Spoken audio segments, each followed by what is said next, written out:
and you're listening to Mooch and Crap in the Mornings with Jay. Y'all already know what the fuck to do.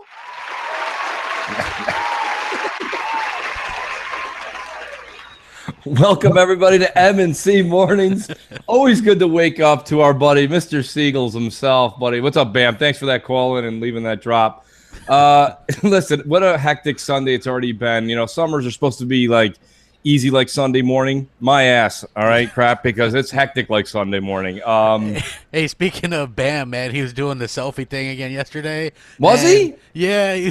Oh, I missed it. He was doing his Blue Steel impersonation, so I was like, hey, you know, that's cool. Blue Steel. That's great. Yo, his selfies are just bar none to anybody else. At least he keeps changing the cool shirts. 4K makes you a better gamer. Oh, yeah. I think he's got a Crap was right t-shirt. I'm not sure. But how you doing this morning, Crap? Hey, you know what? I'm doing pretty good. I think it's been a heck of a week. We're totally still hungover from E3 a bit, but there's still a lot of cool stuff to talk about. There's obviously like that Digital Foundry stuff, which I wanted to talk about, in terms of that Spider-Man thing on Digital Foundry. We were going to talk about that on Crossfire, but then we talked about everything else but that. So, well, before we get that started, because that's going to get my blood raging, let's check in with our producer, J-Dubs. How you been, buddy, this Sunday morning? Oh, not bad, actually. The weather's gorgeous here today. I'm Canadian, so I can only say it's like 25, 26 degrees here. That's probably like 80 there. I don't know. It's so funny, the ridiculousness between Fahrenheit and Celsius, and you guys are used to it. We're just not used to it. But crap, when someone says to you it's a bombing 25 degrees, you're like, I never know what the hell they're talking about. I don't bother. It's like, man, learn my way or hit the highway. Same thing with the metric system and everything else. It's just everything is so upside down, but it's great. It's so great to learn a different culture's way that they do measurement and all that goodness. But no, Jay, glad you're here. Jay had informed us that he does have his window open. He's getting air into his office, and you may hear a lawnmower go off. We're not sure. We are unsure as of today. How does everybody like my new shirt that I'm wearing today? So this is my ode to PS I Love You. Nice. The shirt is titled Xbox Hugs and Kisses. Hey, That's you know great. what, Mooch? That just gives me an idea we should talk about after the show. We could start Xbox XOXO. That would be a great name for a podcast. I think we should do it. Absolutely. We could just talk about Xbox stuff. I think I'm onto something here. I think you're onto it too. Jay, that shirt just gave me a brilliant idea, man. Come on. Well, there you go, folks. Man. Stay tuned, because after this show, you're getting another 2 hours of Mooch, Crap, and J-Dub. What kind of losers can sit there for 2 hours and do a podcast over and over again, right? Like, come on. Myself, personally, what I did to get away from that crap is I've just permanently attached a microphone to the side of my right arm. I just walk around life now and talk into it. Yeah. You know what? I'm exactly the same way. I also want to remind everybody that if you want to call in on Skype, it's MC Space Mornings. Yes. And get all that cool stuff out of the way. The Patreon link, all that stuff is down there as well. We also wanted to push a little bit the iTunes stuff. If you guys didn't know, we're on iTunes. J-Dubs, maybe I should ask this off there. How are we doing on iTunes, buddy? To tell you the truth, I haven't looked at the statistics as of late. But the last time I looked, we had, well over 10,000 views on particular shows. Oh, okay. That's all pretty right. good. So, like, this is what we'd ask you guys to do, right? Even if you don't listen to the whole show on iTunes, maybe hit it up there, rate it or whatever. Yeah, Get us. and it's funny because a lot of other people are doing this in the gaming world, crap, and it's good while people are shuffling in, because our audience kind of really shuffles in between 11:30 and 12. It's good to let people know that if you don't, like what Crap's saying, go to iTunes, go to Google Play, click on the podcast, just follow it, because what it does is it puts M&C Mornings, it boosts us way up into the top 100 or the top 50. And then by doing that, it really does help us out. So like I said, you don't have to listen to the shows, but subscribe to us on iTunes, because there is a monthly fee for that. And we put that out there for everybody to have the enjoyment of, you're running or you exercise, you like to listen to podcasts. You don't want to have it on YouTube, because every time you're running or you shuffle around, what does it do? You hit the screen, it switches to a different podcast. Here on iTunes, you can lock it down, download it, and listen to it at your pleasure. Exactly. That's the whole idea, in my opinion. So I think that that's what we gotta get people to do. If you guys are fans of us or fans of the show, help us out. You know what I mean? Like, honestly, we don't really ask for much. A little bit of help on Patreon if you can swing it, or but that actually helps you guys because we give away the cool games, and That's right. we're able to improve the quality of the show and all that kind of stuff. So if New York Lotto didn't take the slogan, I would say for $1 and a dream. Yeah. Okay, with the MNC Patreon, you can be getting anything you want, and that you'll be on the wheel of wonder for the roll of any game you want, or Xbox Live, PSN, PS Plus. It doesn't matter. Anything you want that's a $60 value is yours. And for $1 a month, you really can't go wrong. You really can't go wrong. You can't go wrong. It's absolutely a great thing, and so far the people have been really supportive. We got a couple of awesome.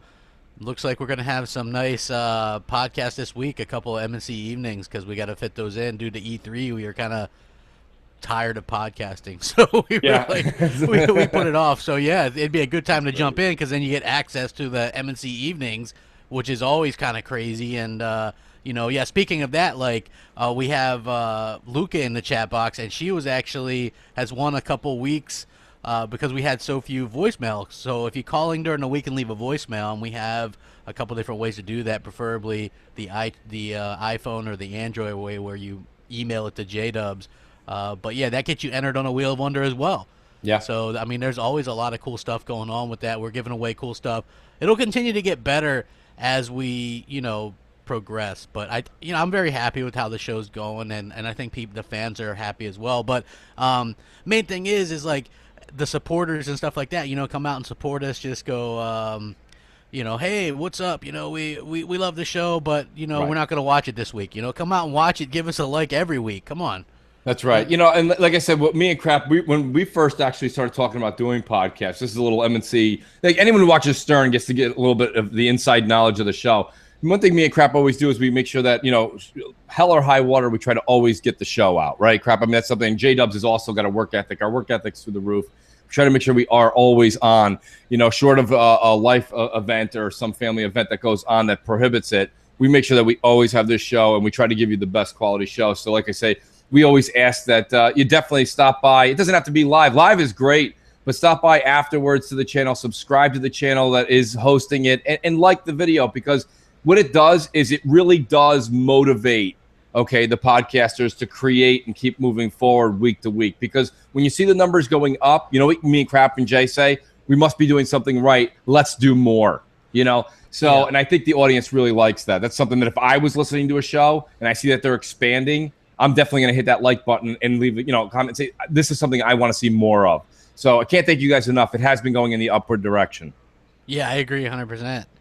But without further ado, Crap, while we waited here, we got about 100 more people live with us since we started talking about Patreon. Just want to say we should probably get into the Spider-Man stuff, because we didn't cover it on Crossfire, and it is a big deal, right? I mean, yeah, it's a big deal, because people still don't think that this narrative exists. Right. Like, hey, this narrative can't possibly exist. People can't possibly be biased or dislike. Or dislike anyone on the Xbox side. It's just in our heads. We're tinfoil hat wearing MFers. You know what I mean? Like, right. And at the end of the day, just go watch how they pick apart Xbox games, right? Like, go watch the Anthem review or that they did for E3, right? And they're like, oh well, it's pretty good, but there's some checkerboarding here and there, and this problem, and it's this. And then you go watch the Spider-Man one, and they're like, yeah, well, it's a representation of 4K, and if you're sitting back at a normal viewing distance, you can't even tell the difference. Yeah, I mean, can you believe this is where we're at? Yeah, it's surreal, because whenever anybody was like, hey, you know what, you sit back, if you're sitting back, 4 feet from your TV, which everyone does, then you couldn't tell the difference between 900 and 1080p, but now all of a sudden you can tell the difference. You can't tell the difference between like 1400p and native 4K. It's absolutely ridiculous. This is insane. And this is what we were saying. And Crap, you kind of said this way before the Scorpio was even announced, when we were all talking about what would happen when we didn't know if it was going to be mid-gen or just upgraded consoles come out. And you're like, Mooch, you don't understand. They're going to move the goals. They're going to go ahead, right? Everything, the narrative's going to change. And I said, no, that's impossible, because they've spent 3 years building up the resolution. And it was funny on Crossfire, right? Everybody's like, I'm tired of talking about resolution. Even Xbox guys, we're tired of talking about resolution. And it sucks for Microsoft that everyone's tired about talking about resolution when Microsoft has the best resolution box coming out in a few months. Yeah. And we see that on Digital Foundry. Depending on how far I sit back from the TV, what does that mean? You're supposed to be a technical analysis company, right? You're supposed to be giving us your analysis on what is going on technically. You can't tell me, well, if you take your fold-out chair and you move it 6 feet before, behind where you usually sit, this is a perfectly great rendition of a 4K illustration. What? So there's just this is the nonsense that you're seeing. In Digital Foundry, I know did the initial breakdown for the Xbox One X, but let's just call a spade a spade. I wasn't fooled. I wasn't fooled for 1 minute by that Ledbetter guy being like, oh, this is going to be great and blah, blah, blah. I could read it on his face that he was almost irked. He was almost irked, and it was problematic for him to come out and say anything even remotely kind to the Xbox One X. And all it took was a week, and then he was back to his usual antics. And you see the same thing with the Spider-Man. How about this crap? Okay, QTEs are a fail in Rise. They're a fail. Absolute garbage. I can't believe Microsoft and Crytek would even come up with something like this. It's absolutely garbage. QTEs in Spider-Man, go back and watch it because I did. They were like, yeah, it's not even, it's super open world. Even that helicopter sequence, super open world. Yeah, it's like, you know what I mean? I was just kind of face palming. I do want to shout out somebody in the chat real quick, and I don't normally do that. But this Joe Fish guy, he's like, I missed the first 2 minutes of the show. His sister's in labor, but he's still got time for the show. So nice. And I highly recommend everybody to do that. No matter who you know, if they're in labor, that'll wait. The show will not. Yes. So always come to the show, watch the show, enjoy the show, and then handle everything else. That's right. Yeah. That's what you guys are supposed to do. Nice word, Joe. That's a hell of a fan. Absolutely. But you know what's funny? Must be a mooch maniac. Absolutely a mooch maniac. That's Die Hard. Imagine that, sis. I'll be right in there. Just hold on to the kid for another second. I gotta hit the like button. But listen, what I really, really think is great is at the end of the Digital Foundry review, they're like, we questioned and asked Insomniac Games if it was open world. They hesitated on comment for that. It's not open world. Just because you can fling left and right and do nothing while you're flinging around but stick to the building, it's not that. And when Spider-Man's running along the building, it's the same run as we had in Sunset Overdrive. Just that now you can jump and fling over to another building. It's linear in the effect that you have to follow a progression towards whatever the mission's taking you to. You could probably fling around the city throughout, right? But you want to call that open world? Not really, because there's nothing going on. You know what else I took from that was like Microsoft bet big on them with Sunset Overdrive, and they were able to develop this open world engine. And now they're like using the open world engine for Spider-Man. Right. Like, I don't know. There's just Microsoft is just that guy that just can't catch a break sometimes with some of these developers, Like, obviously, they were like, yeah, Microsoft enabled us to do the game we've always wanted because Microsoft paid out the ass for that game, Right. I know people don't understand it because they don't own the IP, but they still paid for the funding and the marketing and all that shit. And basically what happens when you do that is it affords them to do like the engine and stuff like that. And now they're taking that engine, that open world engine, and doing Spider-Man with it. So you can see a lot of similarities. And did you hear them knock a little bit Sunset Overdrive in there too? They're like, yeah, that was 900p, but it had a lot of pop-in and you know what I mean? Like, hey, so yeah, let's go ahead and praise Spider-Man, but then let's go ahead and knock Sunset Overdrive as well because that makes sense. We can't have one without doing the other. So I don't know, that whole thing was it just blows my mind. Listen, but Spider-Man is using Batman Arkham fighting tactics. It's QTEs, it's linear, and because the open world thing is false. I mean, it's not that it is what it. And there's a guy in the chat. He's like, "Mooch, you salty?" I'm not. I'm gonna buy the game. How are you? I'm gonna buy the game. I'm not. All I'm saying is what the game is. What I'm upset about right now, what this discussion is about, is the biased media. Okay, because QTEs were a no-no for Rise. Sunset Overdrive, even though it did do really, really well I think it did well in reviews, right? I think it still ended up in the 80s, right? In Metacritic, I think it's somewhere. Yeah, it was like an 83 or something. But Spider-Man, because of nostalgia and ultimately probably a lesser of a game than Sunset Overdrive, ultimately as far as game mechanics go, etc., is going to end up faring way better because it's Spider-Man. And look, that's a given, right? You can't have a superstar show up to a party and then have Mooch and Crap show up, right? We're going to get the same fucking, right? But if we have the same material written down, you got to at least give us some credit, right? It is what it is. But, I mean, that's where I have a problem is you got this Ledbetter guy. These guys are praising Spider-Man. You know what's funny? Because we were talking about the Mooch and Crap, like the Patreon thing where we show up in, like, outfits, like an Yeah. eagle and a rhino outfit. That kind of reminded me, and you probably will get this. I was thinking about it. Like one day, years from now, we'll be like, yeah, we used to be semi-famous YouTube people, and now we do like birthday parties dressed up as Mooch and Crab, like the Ghostbusters and Ghostbusters 2. Yes. You know how they're like dancing to their theme song? Like I just pictured us doing that. I thought that was hilarious. And Bill Murray's just like rolling his eyes. It's great.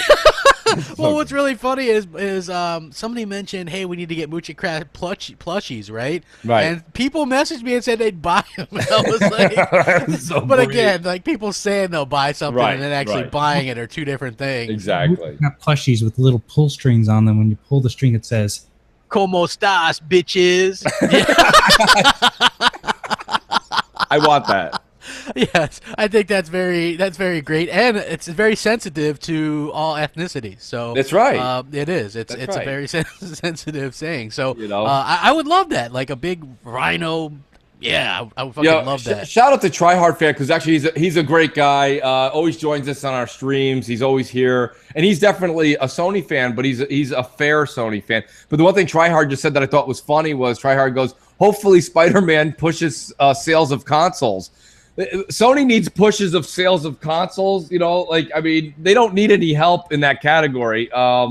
So I don't really think that's necessarily the whole thing. Will it sell consoles? If they bundle it, I'm sure they will, especially if they put a Spider-Man logo on the top of That's the just PS4. not coming out till next year sometime anyway. It doesn't have I think it's probably a later Just a year. shout out to Jag in the chat. Jag, just so you know, you could say it's open world and I could say it's not, but when Digital Foundry asked Insomniac, is this open world, they refused to comment. So Yeah. look at that doesn't mean I'm right. But it leans a little more towards my angle than yours. I don't think it's an open world game. I really don't. And if it was, why wouldn't they answer that? That's a huge plus for any developer. I mean, that's, you know what I mean? Gamers like to know they're going to plunk down $60 and be able to explore a world, especially as their favorite comic hero, right? Yeah. So if you don't comment, that's just for speculation purposes. It shows that, you know, they're probably not there. They're probably not going to provide that. And that's not a me problem. That's a you problem, and that's a them problem, because that's something that they got to work on. And I think that's something that Spider-Man needs. Hey, I think we got an early morning phone call. Well, you say early morning. We're 20 minutes in, crap. Oh yeah, that's true. M&C Mornings. What's up? Yes. How you doing? Okay, hey guys, hey Mooch, hey Crap, how you guys doing today? This is Pup 1982. I'm the one who gave Crap the idea for the golden fidget spinner. But going on, I think that Microsoft, with the way they approach data and analytics, has created a culture of just complainers. I mean, we have this awesome box that does basically is the most powerful, and we're complaining about frame rate and everything, and we haven't even got the box to the public. So I'm wanting to know if you guys think that because of all the analytics and data that Xbox pays attention to, do you think they've created a culture of complainers versus Sony, where Sony doesn't, like, you don't ever hear Sony or Nintendo fans complain? Thanks, guys, and have a great day. What's this question? I didn't hear his question either. What was his question, J-Dubs? Like, I was waiting for the payoff, but I didn't hear it. sorry. I really wasn't paying attention. I was. You know what the hard part about the show is? You know what we have to do, Crap? We have to hire actually somebody to like just take notes, like like, you know what I mean, and read it back to us like they have in the court systems. No, I honestly, I wish we could actually. It was a call in, right? That wasn't a It's a live call, yeah. Yeah. So, but anyways, no. Listen, thanks for the call. And I got to be honest with you. I think that, and I got to give Swift Arsonist a shout out in the chat. He's kind of right. He goes, Mooch, Microsoft needs to hire an external PR department to market the Xbox One X. He couldn't be more right. Okay, that's just the way it is. For some reason, Microsoft seems to. I think they do a lot of things right. They do a lot of things wrong, and they just can't. They can't sell themselves.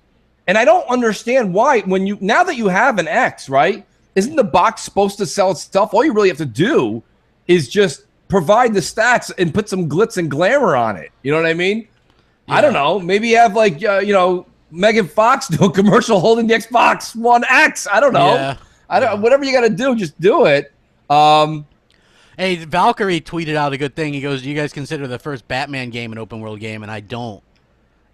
You know what I mean? Batman Arkham Asylum. That's definitely not an open world game. Well, do you think does he mean Asylum or does he mean City? He means Asylum. Yeah.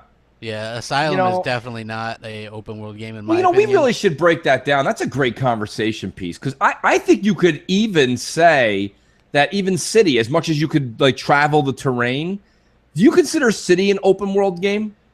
Technically, maybe, but it's not like Red Dead 2. You know what I mean? It's not like a Red Dead Redemption or Grand Theft Auto or any of those types of games. I don't think it really, I don't know. I think that, like, because think about it. When you're Batman, there's the main missions you can show up to. Then there's side missions, but there's nothing really. They're not really in City. I didn't think they were that big of a deal in side missions. They were like Riddler puzzles, hitting things with a batarang. Yeah, like to me, I know we got another call, but the whole open world thing, like to me, open world is like GTA style. Yes. That big kind of open world. I don't really consider like the Batman games to really be. Yeah, I don't even think like Sunset Overdrive is technically open world. I mean, it was. You can move around, and you're gonna be able to swing from rooftop to rooftop as Spider-Man. If that's your idea of open world, just flinging around and helping somebody who's stuck in a tree while you're flinging around the city, like I guess that's what you like. But for me personally, I need more than that. Yeah, I agree 100%. M&C Mornings, what's up? We don't even pay attention to the calls, but what's up? Yes. Hey, producer from Jersey here. Mooch Crap. I was wondering what you guys thought about these My Little Pony shows on YouTube, saying that GT Sport looks as good as Forza 7. I was thinking they either need to get their glasses checked or they're bending over a little bit too hard for that Sony dick. Anyway, what's your guys' input? Yep. Well, I heard that question loud. Yeah, I heard that one too. Right, yeah. So that's funny.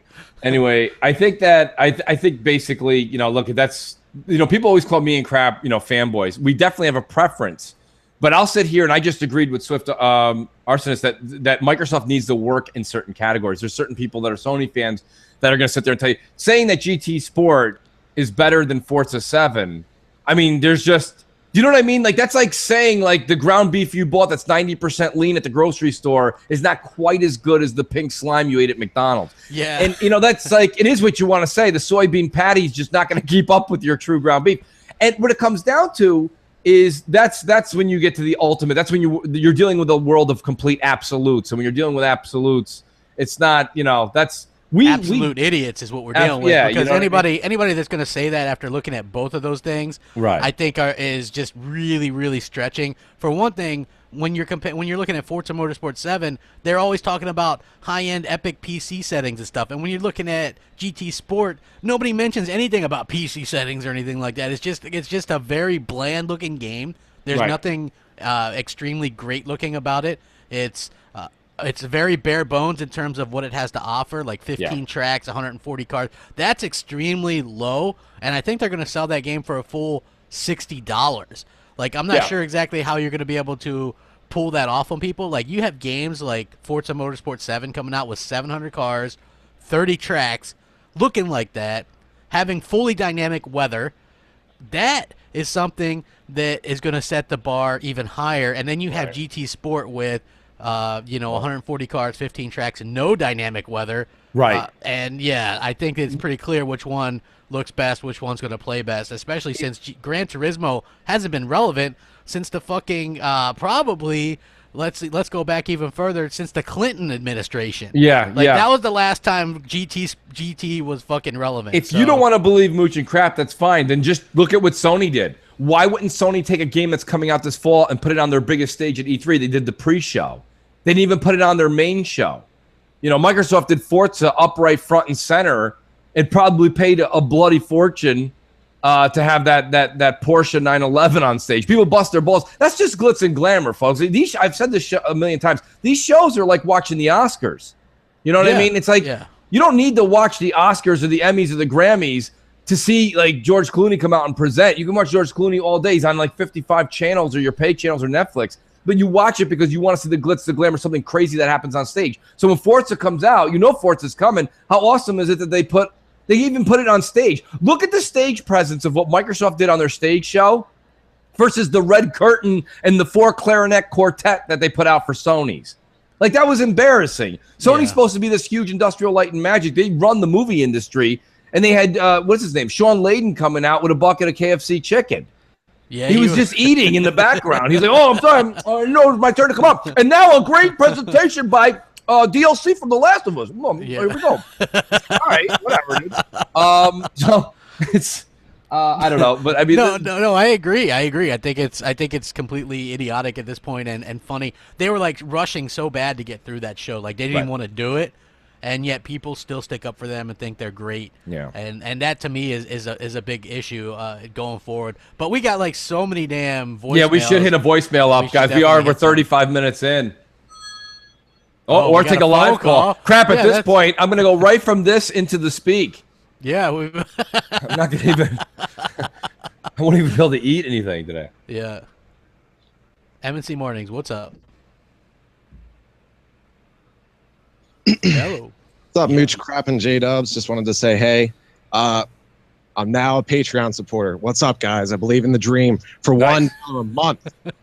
Anyways, I just wanted to say, I don't know if you guys saw E3 in 4K on Mixer.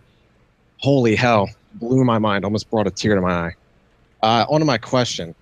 Just wanted to see if anyone heard any news of a new Xbox dashboard coming out, maybe just for Xbox One X. Let me know if you guys have heard anything. All right, see you guys. He sounds a little bit like Danny Boy. No. If that's Danny Boy, that was speeding the voice up by like 10x. No, he's much.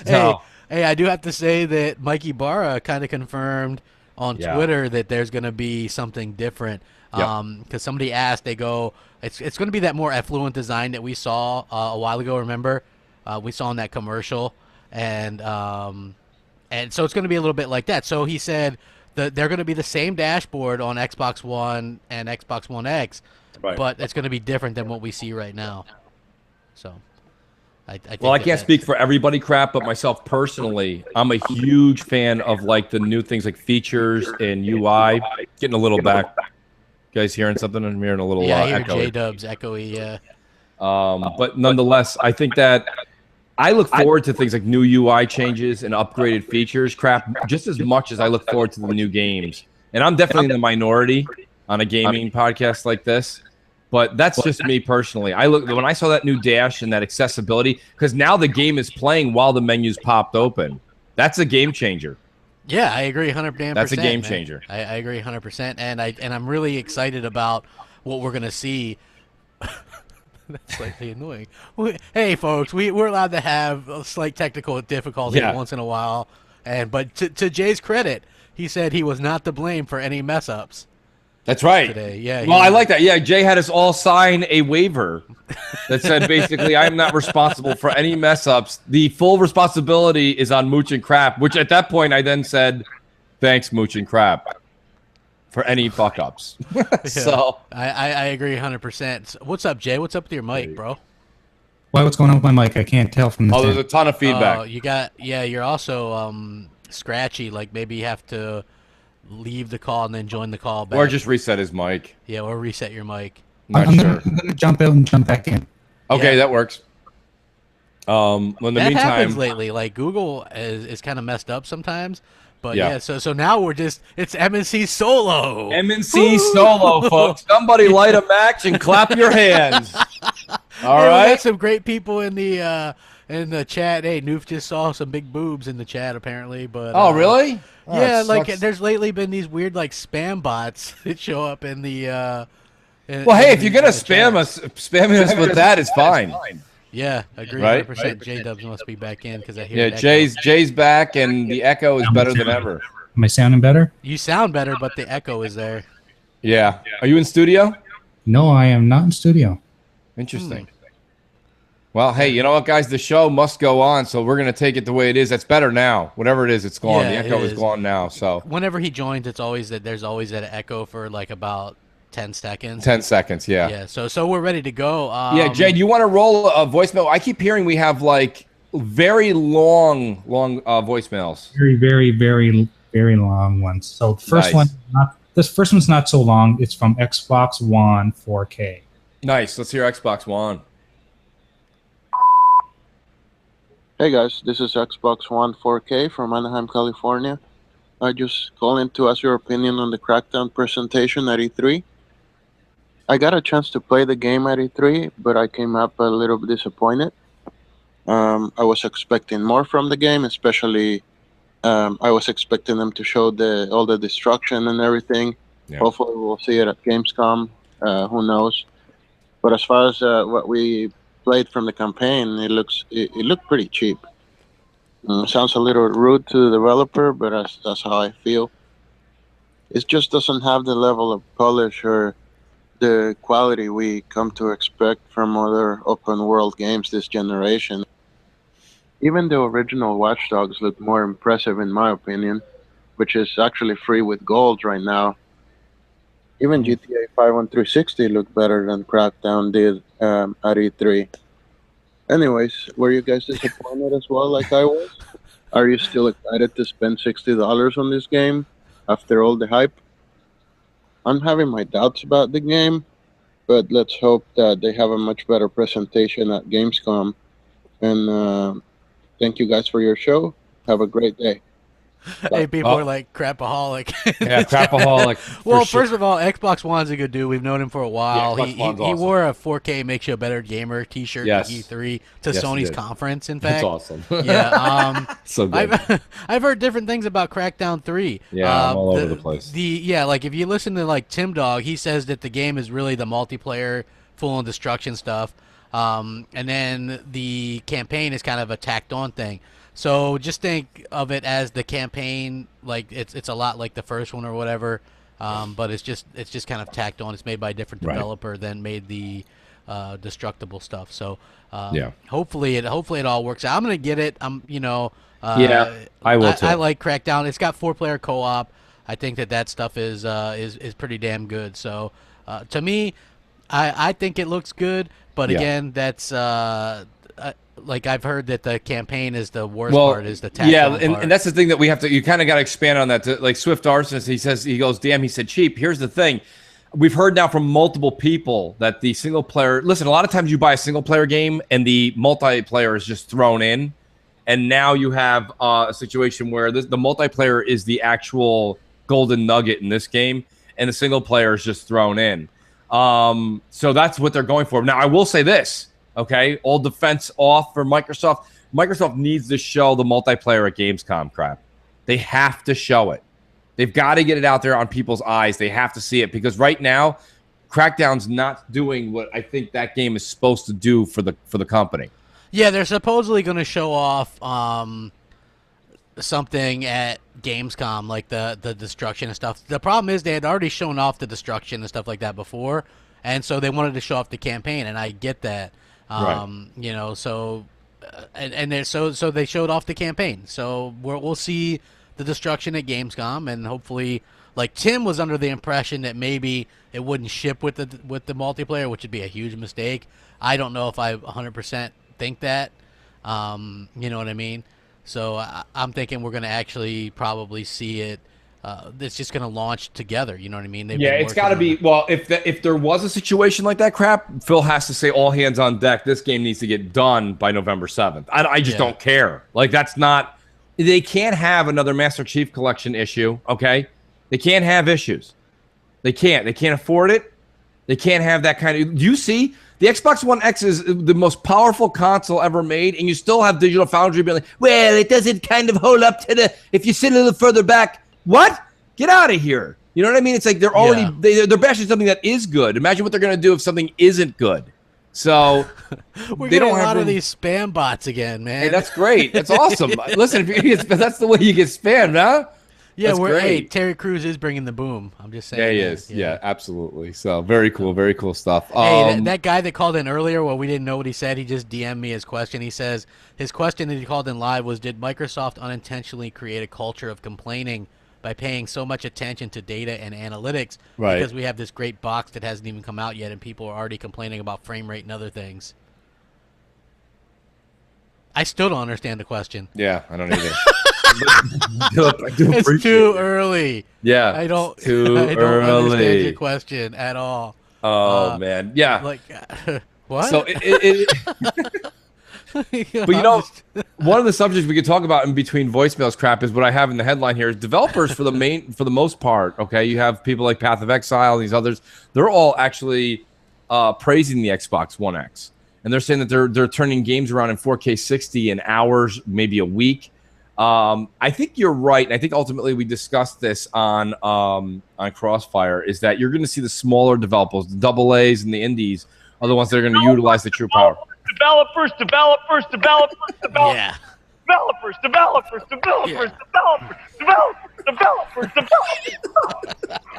So good.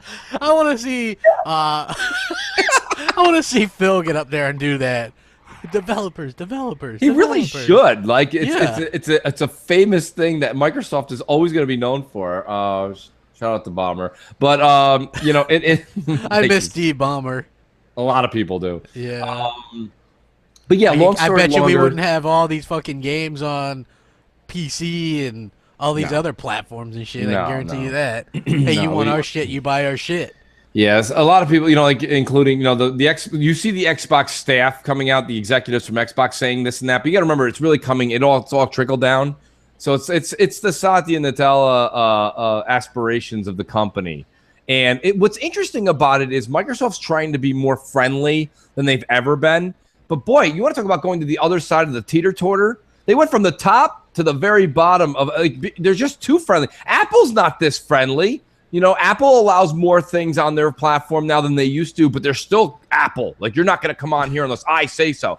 And there's a respect value for that, and people want to get onto that platform. Microsoft's like, come on in, the door's open, water's warm. You know, I don't know. I'm just laughing at these bots in the. Oh, I just that's great. Another one. They're like, hey, who cares? I say let them fly. Yeah, let them fly. Let them fly. J-Dubs, who do we got on deck, bro? You got Triple Cup Chuck. Triple Cup Chuck, and he's out. Triple Cup Chuck, and he's up. Yeah. What up with your crap and Mooch and Jay Williams? This your boy Triple Cup Chuck, and I'm up. And by Sony having the marketing rights for Destiny 2, and people saying it is holding the Xbox One version of the game back, and the developers from Destiny said that they was not currently working on the Xbox One version of the game. But I'd heard developers say they was able to port games in 2 days or less than 2 hours. So I want everybody to be cool, chill out, just be calm. We got time on this game. Well, Crap and Moose, this is the question I have for y'all. Since Microsoft said they're not mandating developers on their games, when Digital Foundry come to analyze their game and they see it's 1400p or 1800p running at 30 frames per second, you think they should show the overhead on the games? Like how they did on Forza Motorsport 6, running at 4K 60 frames per second and high graphic fidelity, still with a 30% overhead. Do you think they should show the overhead on games like that? Well, look, this is just my question in a nutshell. Do y'all think they should show the overhead like how they did on Forza Motorsport 6? I think they'll expose a lot of lazy developers. Well, this your boy Triple Cup Chuck, and I'm out. Jesus. And we got micro machines. Buy our micro machines. Micro machines. That's what it fucking sounds like. Yeah, like I don't mind the overhead because if you Dirty J goes, is he rapping? For me, I think that's a good way to show, hey, we've got a lot of power left in the box after this, right? Yeah. Like we had the Titanfall 2 comments where they're like, hey, we can get it up to, it was outputting it at 6K. You know, I think people like that because then they know, hey, we're going to get the most out of this box, right? Yeah. When it comes to Forza, they're like, hey, this thing's 4K 60 FPS locked, and it's ultra settings, and we still have 30% overhead. So I think that shows how absolutely great and powerful it is, you know. And I think that they're not getting enough credit because so many developers are kind of like big developers anyway, like with Destiny. Sure, we're going to get some kind of update eventually, but are we going to get an update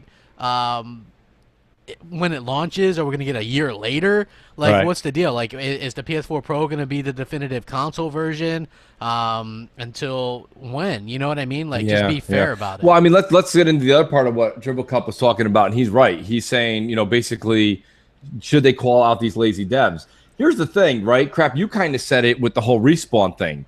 Like, if Respawn's able to get in all the situations and circumstances, we understand it wasn't true 6K running a pole. Okay, but if they can get this box running that high into these specs, it makes people like Bungie who are like, well, we can't really get this thing above 30. You can start calling their bullshit now, and it makes other companies look bad, makes other developers look bad. And I do think that the more people that go 4K 60 or even 1080p 60 start to put they start raising the bar, and then everybody has to follow suit. And this is my other thing I've been saying. The truth of the matter is that Microsoft needs to make sure that their first party games, or anyone that's capable of getting the 60 frames needs to get the 60. When they set the bar, that's what people will aspire to. That's the way it works in this industry. Everybody just wants to get the closest to the next best thing, right? Like Sony was like 1080p or death. Microsoft's like 4K or death. Somebody's got to hit. And if Sony comes out first and does the 60 frames on everything, that's going to be a huge deal. Even though people right now are like, who cares? It doesn't matter. It does matter. It does matter. I agree. Microsoft needs to get this box up to 60 frames on as many first-party studio games as possible, period. Exactly. M&C Mornings. What's up? What's up? What's going Well, on? hey, fiddly diddly, boots and crap, it's your old buddy Leaders here. That's specifically aimed at crap. Crap, I just wanted to know, what PlayStation VR game are you most excited for coming out in the fall? Which game do you think looks like an utter piece of turd? And lastly, I just want to say that I wear super tight underwear inspired by Sean Layden. Thanks, guys. Have a great show. That's awesome. Man. Wow. I think I'm looking forward to Skyrim VR because that's a great place to. Crap. Listen, here's the thing. I got to counter you on this. Okay, you gave me all your Friday the 13th jabs. I got to jab you here. Me, you talked, and you've said it on air, so it's nothing that folks don't know. You play everything, right? And time is of the essence for you, right? With games, you've said this a number of times. Yeah, I probably won't finish. How the hell are you? Finish the game. Finish the game. You're not going to get to 10%. Like, hey, listen, I'm gonna mess around with it and I guess, yeah. But again, you're taking a full-fledged game and you're gonna get less than an experience out of it because you're just gonna mess with it. And that's the problem. Like with VR, is it just doesn't. As cool as it is, I have to go back to my old analogy. Crap. It's like the old days in the arcade. It's that $2.50 machine that you played 2 or 3 times, and then you never went back to that big game that was in the booth in the back because that game is an experience. Have you played cool. VR yet, though? No, I actually, believe it or not, I am playing it today. Today's the day. There you go. You're going to come back a different man. You're going to be Yeah. like, whoa, I can't believe it. Crap was right. You'll never admit that crap was right. Oh, no. Listen, I have no problem admitting if crap. But here's the thing. I will be playing it tonight. So, yeah, get ready, everybody, on Twitter. You'll see pictures of Mooch purchasing PSVR. Exactly. He's going to be, hey, good luck because that shit's sold out, man. Like, it's hard to find. Oh, God. Oh, yeah. Believe me, crap, I can find it. Yeah, well, maybe. I don't know. Like, Warrior had to order it or something because they had trouble finding it. But maybe I'll stop by GameStop tonight, crap, and just take a couple pictures of me posing next to the sign saying, "Please God, buy me PSVR." Hey, that shit's on sale right now. Save $100. That is the worst sale I've ever heard in my life. It's $299, right? But they took this is what Sony did at E3 2013. They took everything out of the box. Everything's out of the box. We don't have nobody has a Move camera. Nobody. They took it out of the box in 2013. Nobody bought that garbage. And then who has Move sticks? Less than Move camera people. Hey, here's the thing. I had one. I had one Move stick, but now I have 3. So I mean, Luca goes, "I'm going to lose faith in you if you like VR." Trust me, needs Luca. to try VR too. Luca, it's a safe bet. I'm not gonna. As soon as they come out with Dark Souls VR, Luca's all in. Next thing you know, you're gonna hear about Luca how she bought VR and she loves Dark Souls VR, killing whoever that is in VR Dark Souls. You know, she'd be like, it's the greatest thing ever. Right. I love VR now. Crap was right, and she'd buy a Crap is right T-shirt because crap is always right, and she knows it. So I mean, that's just how it would be. Like that shit's gonna. Yeah, like that's just how it would be. Like VR is amazing. I hated it too. Remember, I used to make fun of it. Right. And then I tried it once, and I was like, it's interesting, but I'd like to try it not at a store. I'm not knocking your experience. I think your experience is spot on. I think you're actually very, very correct in what you're saying. The problem I have is I'm not after the first month. Once the nostalgia wears off, it's kind of over. Like I don't see like I'm not going to put more than an hour maybe once an hour or 2 hours a week after the first month because what am I going to play? I just don't understand what I'm doing with it. Like, well, it depends. Like for me, there's different things. Like, there's a good amount of stuff to play on there. Like, a game like Farpoint, for example, you can easily put 6 or 8 hours into that. And then there's stuff like which I like that game. I'll still go back just to mess around it because you're basically exploring a planet, which is pretty damn cool. And there's stuff like like I said, Skyrim is something I'm going to be looking forward to. I did the Batman game a couple different times because there's collectibles that you can find in there. That was definitely an interesting experience. There's a lot of little experiences in there, but also something like if you like Resident Evil 7, experience it in VR. It's completely. Did you buy it yet? I didn't buy it on there, but there's a demo on there, and the demo scared the shit out of me. Yeah, So listen, I got news imagine for you. if So like that game- I beat Resident Evil 7. That was scary as shit from my couch without a headset. I don't need. I can't remember if the dad's name and it was Frank or whatever. We have a live call, but that dude was scary when he wasn't in my face. So I don't know, man. I don't know if that's the game for me or anyone. That's scary as hell. Yep, exactly. So we do have a live call. MNC Mornings. Yes, we do. What's up? Hello. Yo, what's up, y'all? Dirt Griggity here. Dirt. Diggity. I was thinking about something. Do you guys think that the X1X is going to bring back those folks that left the 360 straight to the PS4? Because I was talking to my, I don't know if I call him my ex-stepson. What do you call the person? I mean, like the kid that that was your stepkid, but then you divorced their mother. I don't know what to call him. Well, anyway, he's saying that this kid was a big 360 dude, and he went to the PS4 at the start of the generation, and he said the X1S is not going to make him go back to Xbox. So what do you guys think? You guys think there are going to be some people that come back to the Xbox side? A lot of people. Like, what the hell with it? We're not going back to the Xbox.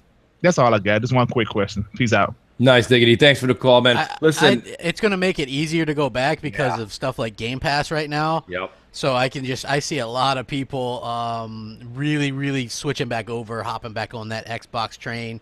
I know for me personally, it was never an issue. But if you're an Xbox gamer and you like the 360 and you spent a lot of time with 360 and you left the 360 strictly for better graphics or power, then why wouldn't you come back? Because then you're obviously just into the graphics and power. And Xbox is going to have both those things. So you're going to come back to the console. It makes sense, and we're going to see a lot of that. Well, I definitely think you're going to see an influx of people all coming back. And don't give me this nonsense. It's $100 more for the X. Listen, if you're a gamer and you flip-flopped, what's that $100? Like, a lot of people didn't buy the Pro. So they're looking for a mid-gen. Now everyone knows that there's a Pro and there's an X. So these mid-gens are going to be out for the same amount of time that you just had your current systems, right? Your initial, this generation, your PS4 vanilla and your Xbox One. So you're going to get another 3-4 years out of these. So 500, 400, that's potato, man. That's the same thing. And you're going to get a better experience. Don't sit there and really fuss about $50, $100. Like, to me, that's stupid. Yeah, like, and you're going to be able to trade in your S and get 150 or 175 You might get more because Yes. I was looking at, this is the thing. When E3 comes, so many of these people do interviews, and not all the interviews are popular. So what I do is I'll sit there and listen to them all throughout the week, like when maybe I'm working or just listen to them or whatever. And you get decent information that people didn't listen to because they're maybe a 2-hour fucking interview and people don't want to listen that long. So Albert Pinello said that they're working on really cool pre-order stuff and trade-in stuff. Yeah. So they could be offering, like, working with retailers like, say, GameStop or whatever. You might get a $200 trade-in on your S. We don't know yet. Just because they're not offering that right now. Listen, I have to say definitely, you're going to see something. If you have an Xbox One S that's 1 terabyte or more, you're getting $200 for that. I'm telling you right now. Yeah, if you have the 500, maybe it's 150. Exactly, 100%. I 100% agree with you. J-Dubs. Oh, never mind. We got another live call. We got a live call, and then we got, wow. Yeah, we got a lot of fucking calls. Voicemails. MNC Mornings. What's up? Hey, Phil Spencer. Hey, this is me, Jim Ryan. Yeah, it's Connor. I was seeing if you guys got any job opportunities. Sony isn't really happy with me right now, given all the secrets I've been letting out. So I was trying to just pitch this. All right, let's pitch Halo 6. All right, how about if I tell everybody you kill Master Chief at the end, huh? That'll bring the gamers, right? Yeah, Yoshida, no, I'm not talking to anybody. No, just a regular business call. Phil, call me back. All right, later. That was Connor. That was awesome. Right? Hey, that was Connor, right? No, Colin. Colin, my fault, Colin. Yeah, Connor. Colin is awesome, man. Well, so yeah, now he's gonna end up getting a nickname, Connor. Yeah, you're Connor Colin. now. Colin is one of my favorite call-ins per week. You guys actually called him Conrad last week. Did we really? It's always a different. Listen, the entire YouTube community is all about nicknames, bro. So welcome to the show. Yeah, you're Conrad. You're Conrad, Colin, contact. So it's gonna be, it's great. No, but that was a great call. Awesome entertainment. Jim Ryan is an ass bucket. Yeah, he is. He is. Yeah. And the fact that he hasn't been terminated or restricted from speech from Sony just shows you how much Sony doesn't give a shit about people, right? He's made all these comments and he's continued to have free reign. That doesn't happen at Microsoft. If somebody said that at Microsoft, they would be lectured and probably their Twitter privileges would be taken away at the very least. Exactly. Yeah, that's just the way it is there. But Timidos made a good point in the still need to earn my Mooch nickname. Absolutely, Timidos. We're going to work on something for you. But Tim, you made a great point a second ago in the chat. He said, my gaming's become quite social crap with streaming and this and that. It's just talking to everybody all the time, and PlayStation's just not social. It's just not social. Yeah. So, I mean, that's going to hurt them moving forward. You even have the Greg Millers, right? The big Sony guys. They're like, I don't play multiplayer games. They don't. They're never on. They're never talking to anybody. They play their single-player games, and they're out. So, I mean, that's something I think that is going to hurt Sony in the long run. Microsoft's making their platform much, much more social. Yeah, I agree. I agree 100%. I think that Microsoft they have this stuff in the bag. Like, I did a video on this last night. People are wondering why you can't pre-order the Xbox One X. The FCC thing is probably resolved. From what I understand is they're waiting to show off this thing at Gamescom because they want to show it off to the world since it's going to get kind of a worldwide launch release. And I think that's kind of smart. You know what I mean? Mm-hmm. Like E3 is a very American type thing. Gamescom is more for the European market. So let everybody see it and everybody pre-order at the same time. Since they're doing a worldwide launch that way. And they might even, they're going to show this thing off at the Tokyo Game Show as well. Right. So I think that that's all very, very well planned and thought out, and that's what they're going to do. And it's pretty exciting to see what's going on. And Pinello said that they've got some big plans for it. They're just going to wait a little bit closer to launch before they open up pre-orders, and it could be building hype. It's exciting. What's up, Jay? Who do we got on deck? We've got the Outcast Kid. The Outcast Kid, huh? Always good for a new caller. Yo, Mooch and crap, it's the Outcast Kid here. I was calling about, you guys ever watch the YouTube channel, The Black Buster Show? The guy talks everything Sony, everything anti-Microsoft. You've probably seen all of his videos.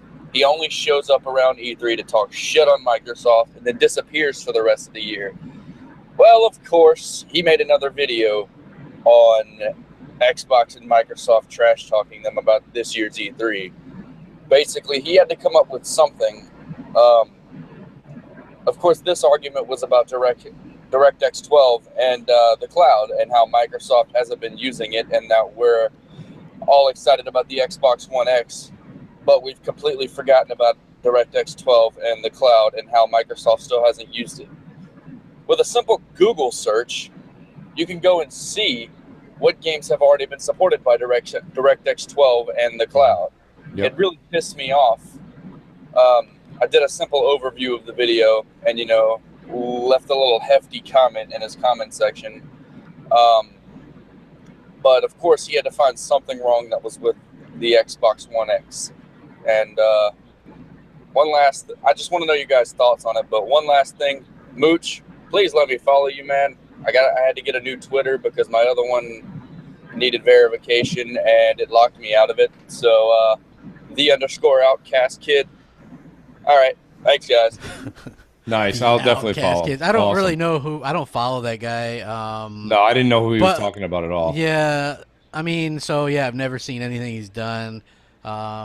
Maybe there was that. I believe that might be the same guy that Next Gen kind of had a video. They did a debate years ago or something like that.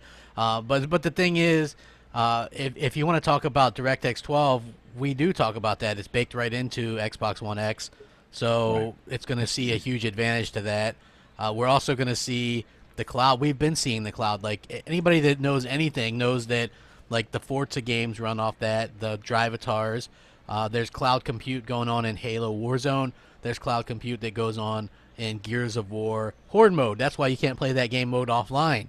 Right. Because it offloads the computations to the cloud, and it's actually handling that. Crackdown 3 is going to be fully using that. The cloud is such a broad term. It's also used as dedicated server, so all Microsoft first-party stuff has the cloud. It's just to the point where everybody knows these things, and you look like a complete idiot if you talk about, hey, what happened to the cloud? Well, the cloud's being used all the time on the Xbox. Right. So is DirectX 12.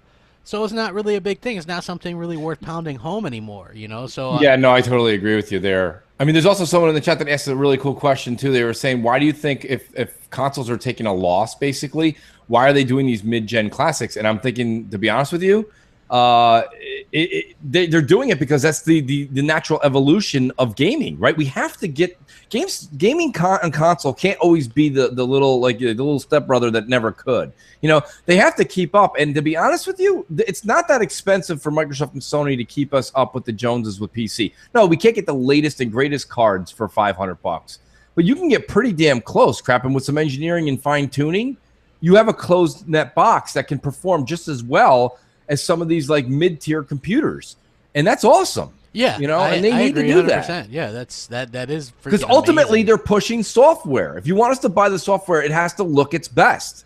That's the way I look at it. You should break even on a console. You should. I mean, if you can make a profit, my hat goes off to you. Break even on the console. You're making the money on the games. Yeah, or lose money on that because you're never going to make a ton of money off the console to begin with. Exactly. They're making $3 billion off of Xbox Live. How much money are they making off of their Netflix and all the other deals they have on the apps? You know what I mean? There's a lot of money going around that we don't even talk about on gaming podcasts. Yeah, people greasing people's hands like crazy. And then Absolutely. People, yeah, you know what I mean? Like, it's never about making money on the hardware. They don't really do that. No, that's why when people are like, Sony's way up on the hardware. Who cares? They made $15 a console one time. If that. You know? I mean, come on. Like, it's not even that big of a deal at this point. And, It's not. And even if they're making that, they're like, oh, well, we're making $15 a console. That might be true, like, when you count the parts and stuff, but when you count the labor for the people putting it together and the shipping, they're not making anything on any of these consoles. No, you the know? consoles, it's a joke. Nobody shows up to a meeting every quarter and they're like, well, we did really shitty in all these categories, but look, we sold a couple of consoles. Like, nobody, what? Woo, you know, like, get out of the office. Like, you're kicked out. So, you know, it is what it is. But I think that, like, we should probably take another voicemail. We should, because how many do we got left, J-Dubs? 1, 2, 3, 4, 5, 6, 7, 8, 9 more. Yeah, Okay, 9 more, and I yes. think some of them are like a half hour long, so we should Yes. probably get started. A few long ones. Yeah. Yeah. Okay, so we have Space Cat on deck. Space Cat, okay. Hit the OK train. Hey, what's up, Mooch and Crap? I was just wondering, so it's after E3, and what games are you most excited for this year that we have seen now? Okay. Wait, what was this question? What games are we excited from E3 that we saw at E3 to come out this year? This year? Yeah. Oh, I mean, I'll be honest with you. I'll say something that most people aren't. And I mean, I don't know if Ashen's coming out this year, but it would be Ashen. But if not, I would say Cuphead. Actually, Cuphead's just got me excited. Last night, I went back and played where I left off. I in saw Ori you and the playing Blind. Ori and Yeah. the Blind Forest. Were you playing the definitive edition? Yes.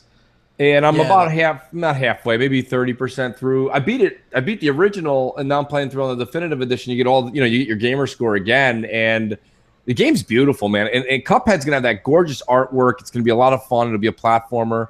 I don't know. I think forward to Cuphead because I watched a preview the other day and it was like a cross between Contra and Super Mario World. yes, Super Mario World. yes. Yeah. Like the way that you navigate through the map before you go to each level. It's terrific. I can't wait to play it. Yeah, no, Cuphead's got my attention. It really, really does. I think that's going to be fun. I mean, you know, it's easy for everyone to just go, oh, Crackdown or Forza or something like that. But I think that I'm looking forward to like Ashen. Is Ashen still rumored for 2017? I think Ashen might be a next year release. Okay. Okay, I just didn't know, you know, what else Microsoft has coming this fall. You know what I mean? As far as we know, they have Crackdown 3, they have Forza 7. Cuphead, and I thought Ashen was going to come out, but I definitely could be wrong there. What game? Ashen.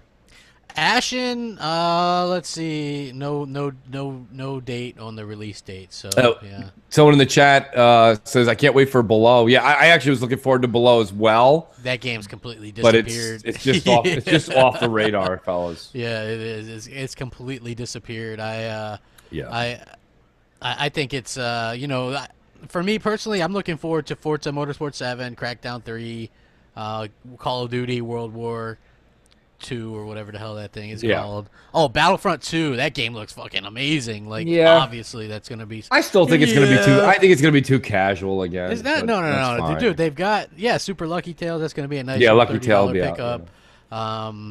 Those developers really. You don't think Battlefront 2 is going to be too casual crap? No. They have classes. They've got a campaign. They've got space battles. They've gone all out. They fixed the problems from the last one. So yeah, Assassin's Creed Origins. That's another one. What I really like about a game like Super Lucky Tail is the developers really like the console. They're very outspoken about how powerful it is and how easy it is to develop for it. So I'm really looking forward to a lot of games this year. I'm going to be so broke. So donate today.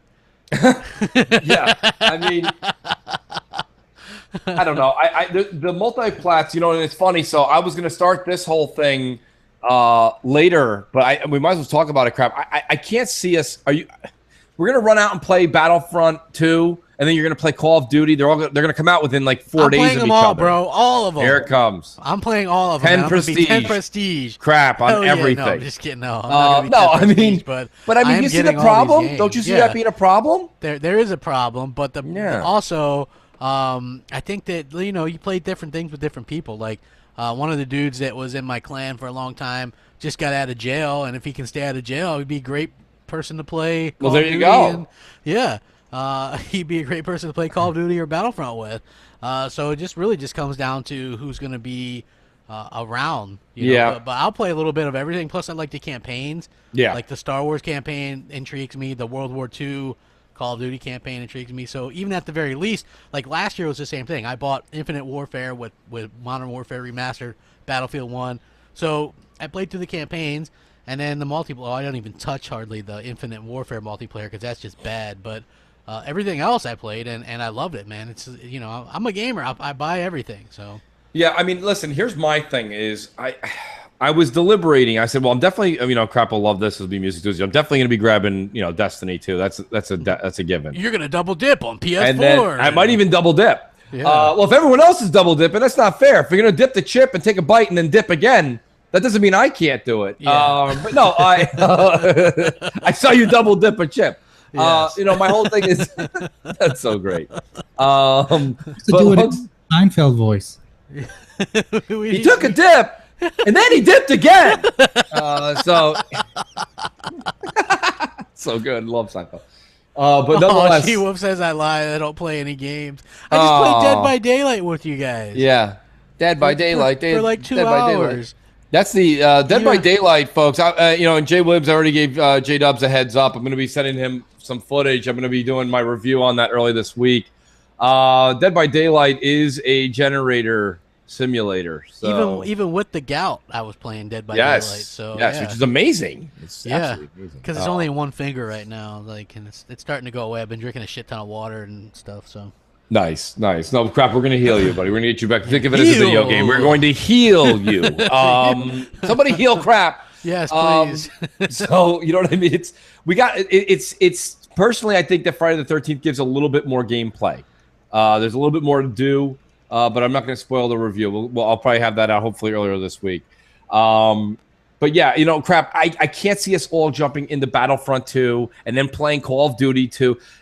Where is this time? And then there's all these games in between. You're talking about Assassin's Creed, and you're talking about Destiny, and there's Cuphead, and then there's Crackdown, and then there's nothing to play on PlayStation this fall again. Knack 2. Hey, no, we can play Knack 2. Knack 2, guys. Yeah, come on. Maybe we know what we can do. Let's reach out to Mark Cerny and see if he'll join the Mooch and Crab stream on Friday night. We'll do a Knack 2 stream with Mark Cerny. Can you imagine Mark Cerny? Hey, everybody. This is it's a game I really am passionate about. It's knack too. It's really great. Isn't that special? It's really special. It's Like special. church lady great. special. It's really special. So yeah, I don't know if he's actually going to get any ratings for us though. Crap, might actually hurt the channel. I could see that hurting us. J-Dubs, who the hell do we got on deck? Yeah, Robbie Rob. Robbie Rob. Let's do it. What up, Mooch? What up, crap, man? This is Robbie Rob out of San Antonio, man. And basically, I just want to say congratulations because, man, Respawn has now seen the light. They have now seen the light. And you know why they seen the light?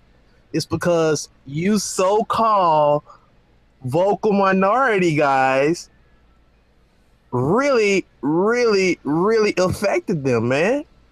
You know what I mean? Now they out here trying to save face or whatnot and support the Xbox One X because of that, man. And I know y'all might not want to take claim for that, and that's fine, man. Y'all might be rubbing elbows with these Microsoft dudes now. I don't know.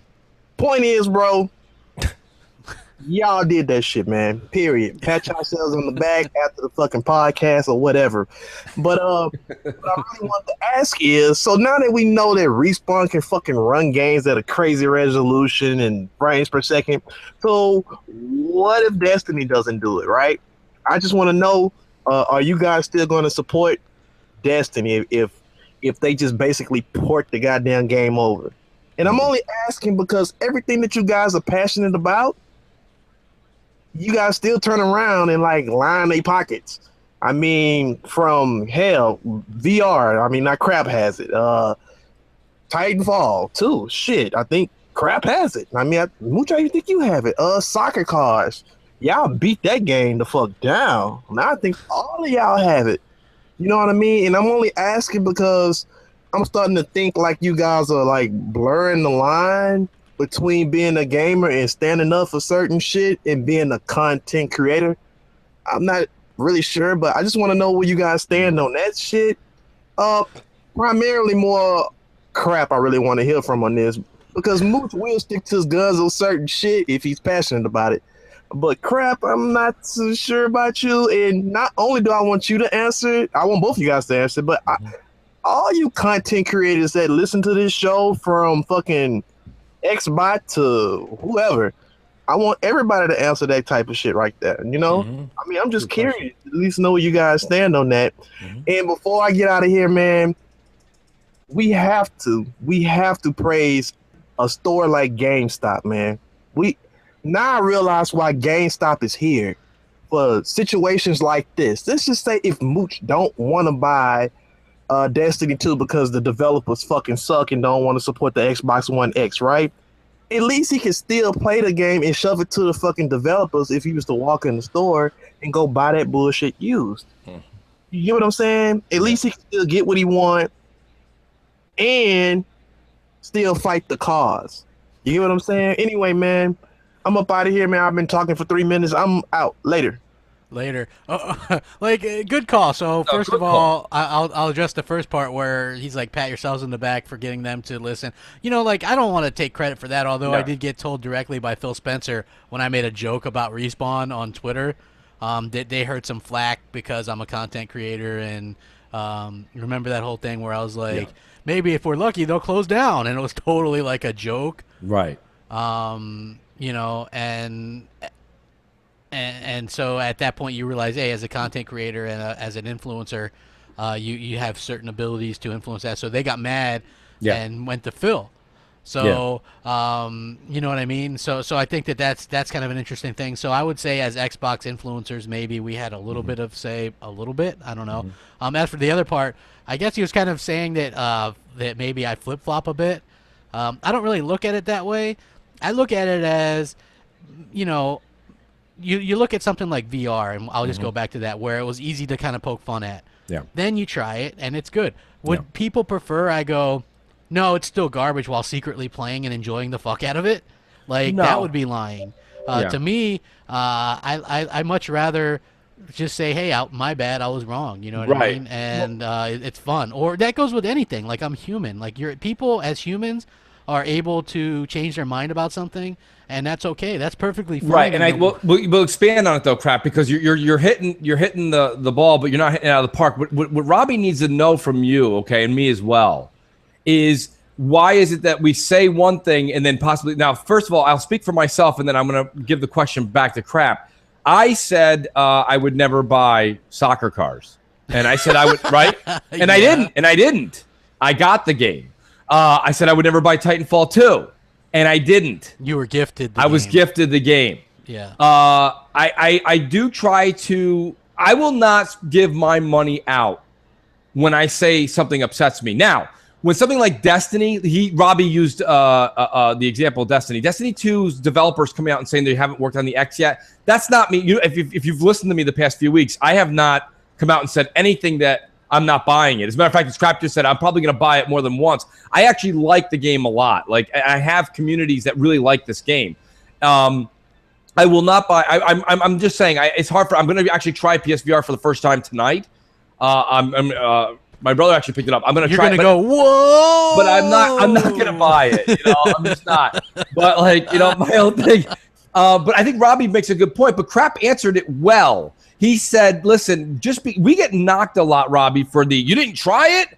Well, don't knock it if you haven't tried it." So the thing is if you want Mooch and Crap to come on and stand our ground and be like, we're not going to buy these games, we're not going to try them. What happens, Robbie, is maybe we gain trust in you, but we lose trust in people that are coming to us for opinions. So a lot of times Crap will buy a game or try a game that he doesn't want to try or play for the long edition because he wants to give his opinion. Yeah. And I think Crap's more of a content creator than I am. I think I'm more of like an opinion page on podcasting. But I mean, that's why I do what I do and he does what he does. I hope, Robbie, you kind of see it's not blurred lines. It's really not. And no, we're not. And trust me when I tell you this, Robbie, we ain't rubbing elbows with nobody. That's the fact, the whole truth, and nothing but the truth. Some people wouldn't want to go near us with a 50-foot pole. They're scared of our opinions. Yes. So it is what it is. But Robbie, thanks for the call. I hope we answered it, bro. And please keep following because you are getting the truth, the whole truth, and nothing but it from us. M&T Mornings, what's up?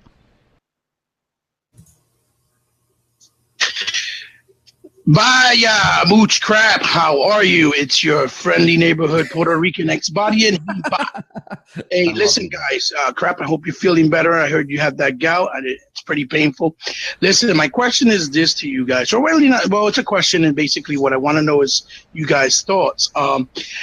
Recently, I don't know if you guys, I'm pretty sure you're aware, but you guys heard that Kazunori, the creator of Polyphony Digital Gran Turismo series, we have to give the guy credit because he's basically the pioneer, which basically moved forward racing games and made it actually a formidable genre because we only had things like arcade racers back in the day with things like Outrun and Daytona USA. So for that respect, the guy is regarded in a high stature, and I think is, deservingly so. He had the comment saying about because that the VR version of the game, he really didn't want to implement it because he felt that it was not up to snuff, so to speak. And quote unquote, I believe his actual quotes was he feels is about 50 years away before it gets to the quality that we see on our regular TV screens and monitors, which I think he basically was being sarcastic, obviously, but people got upset about it. Now, my point of view, when I look at and hear them, that, I think the guy is just used to trying to give the best quality that he can with his product for many years, even though a lot of the Gran Turismos have been lackluster, to say the least, for the last couple of iterations. But I think that has more to do with Sony not really giving them enough money to build the games from scratch, like Turn 10 has had the privilege with Microsoft, or even the hardware being too complicated in the case of the PS3 to develop for. And that's why they use constantly assets supposedly from the PS2 and PS3. Anyway, not to make the question's point too long, I think he was brave, and I think he was very bold to being honest to his fans of the Gran Turismo series by saying that he felt it was not good enough and he refuses to put it on there because of that. So, instead of hating on him, I think he should be commended. That's basically my thoughts and my question to you guys. What do you guys think about that? How do you guys feel about his statement? And if you think that if you feel like I do, that he really did the right thing. All right, guys, good luck. Keep up the good work. Talk to you soon. Yeah, I mean, as far as shout out to Hebot. Hebot is awesome. Like when I first got on, was it BGST doing podcasting? Like Hebot was one of the very first people to reach out to me, being like, "Bro, I don't know where you came from, but I'm following you and I like the way you talk." So shout out to Hebot. He's been with me, an original Mooch Maniac right from the start. So he's very loyal. Yeah, I mean, I don't know, crap. I think basically what Hebot was getting into was that Sony hasn't given the developers the time, money, and resources to get GT Sport up to where like a Turn 10 has. I mean that could be part of it, but this is what I'll Right. say. Originally, yeah, they get some credit because they were relevant back in the 90s, but since Forza Motorsports come out, they haven't been relevant. Right. If it's because they lack the budget, then that's on Sony because they're a first-party studio. You know what I mean? Like, well, I say this all the time, and people don't understand it, and a lot of people give me shit. Even the Xbox guys give me shit for this. When I say Sony's broke, okay, they're like, "So what do you mean they're broke, bro? 60 million consoles sold? Come on, man, get out of here! Like that doesn't mean anything in the grand scheme of $1 billion company. It doesn't mean anything." You know, long story longer, they don't have the reason that their first part. You think that they didn't know that they were gonna have a God of War? Did you think they didn't know they were gonna have a Last of Us 2? Did you think they didn't know that Uncharted 4 was coming for this generation? Why are these games so far out? The console came out in November of 13. Yeah. You know, we're going into 18 here, folks, and you have nothing again. So my point being is this. They are spreading their money very thin at Sony. They don't have a lot to just Well, they spent $120 million on marketing deals of games they didn't even fucking show. It's nothing. It's not. $120 million in marketing deals, okay, crap, is a one-time check written, and it's done. It's done. This is something when you have first-party games, you have continuous, like the lights got to be on, right? You got to pay for the staff. You got to pay for their computers. You got to pay for their updates. You got to pay for their lodging. You got to pay for their travel. You got to pay for their. It's a nonstop. That's a lot more money. Okay, that's why when Microsoft saw Lionhead over there in the UK just burning cash. Like they were like, "Hey, everybody, we're doing like a barbecue. We're all out of coal. That's all right. I got Microsoft cash. We're burning for hamburgers." They were like, "All right, we got to cut those guys. They're not doing anything." So, like, the point of the matter is that when Microsoft starts seeing that they have to make cuts, you can just imagine what's going on at Sony. And that's why you're seeing their first-party games being bled out so slow. Yeah, they're kind of up on, you know, they're scraping together coins at this point. I know it doesn't seem like that, but basically PlayStation is their last profitable business. Yes. And that's even on borrowed time. Like, I'm not saying that consoles are on the way out anytime super soon, but we're closer to the end of consoles as we know it than we are the beginning. You know, like that's just a fact. No matter how much I disagree with that or don't want that. Right. And I'm not saying I want that. I'm just saying that like that's what the industry wants. You know, like the industry wants you to go digital. Then the industry will want you to not own your games at all, but stream them or whatever. Well, right. And you know what? Cypherman in the chat actually makes a good point. He says, "Mooch, this is why Microsoft isn't jumping like other people want them to. They're sitting back and watching." Absolutely. Let Sony make all the mistakes. And listen, you can say whatever you want, people, but PSVR is a mistake. And I ultimately, love PSVR. It's a mistake. And that's why Microsoft's not jumping in the VR. There's no market out there. 1 million people bought this in roughly about a year's release time. Like it's not with 60 million install base. It's not a lot. And the games are probably even less. People are probably playing the game that came with it. Hey, you know what? We've got over 500 watch and hit that like button. When we get to about 300, well, if we can, we'll do that top 10 because we still got a top 10 and 1 million voicemails to do. Yeah. Also, shout out to everybody that's like giving me their remedies for gout. Like it's a serious thing. Like it's not a joke. Like I have it in my fingers. I was diagnosed with that a couple years ago. It flares up every once in a while.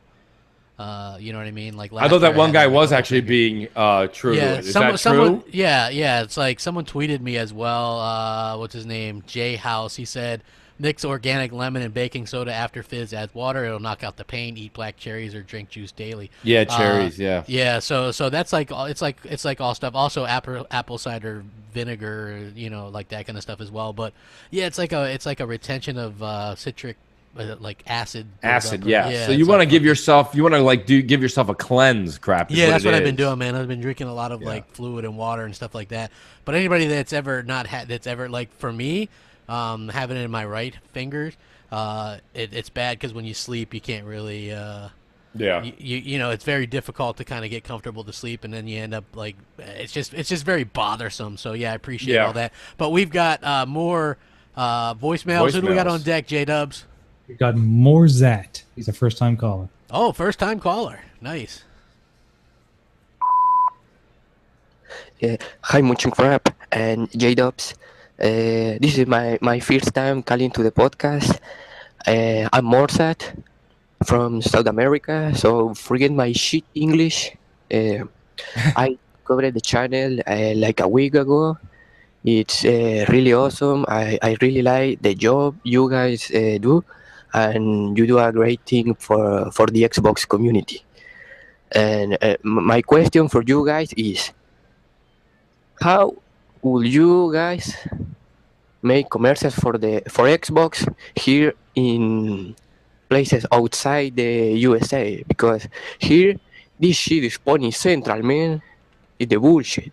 I haven't seen a single Xbox commercial since 2010, Xbox 360, man. So, how will you guys promote Xbox in other countries? That's all. Keep the good job. Muchmania, Crapaholic, and I'm gonna propose a new name for J-Dubs. He should be J-Dub Philic. That's great. That was great. Thank you for that call, Jay. Do me a favor, could you bundle that call up and send it right to Phil's office? He needs to hear that. You know, he needs to hear that more than you think too. Not only the great compliment to Mooch and Crap, but also that's a damn shame, isn't it, Crap? That he hasn't seen a commercial since 2010. Yeah, you know what? I'm hoping that I'm actually hoping that they kind of branch out and do some more of the worldwide stuff. Again, Xbox doesn't have a huge wealth of brand knowledge overseas. You know what I mean? Like the rest of the world doesn't really care, which is unfortunate. So I'm hoping that they actually, since they're waiting till probably after Gamescom, they want people to see this stuff, and they did say they're going to have new announcements and things like that as well. So I'm hoping that these games and some of these other, and then even in Japan, they've got some Japanese games. I've heard that they're going to announce that we can get some of these announced, and some other people outside of the U.S. and UK will want the consoles as well. You know, like I think that's the hope anyway. So that was a good first voicemail though. Yes, thank you for that, Mortzat. That was awesome, bro. Please call in again. Yes, and now I've heard that we should like settle back because the next person on deck has a quite lengthy call. Isn't that true, J-Dubs? Yeah, I think the runtime on hers is about 3 minutes and 18 seconds. All right, guys, get out those Danishes and coffees. I'm gonna warn you, she's not the longest one.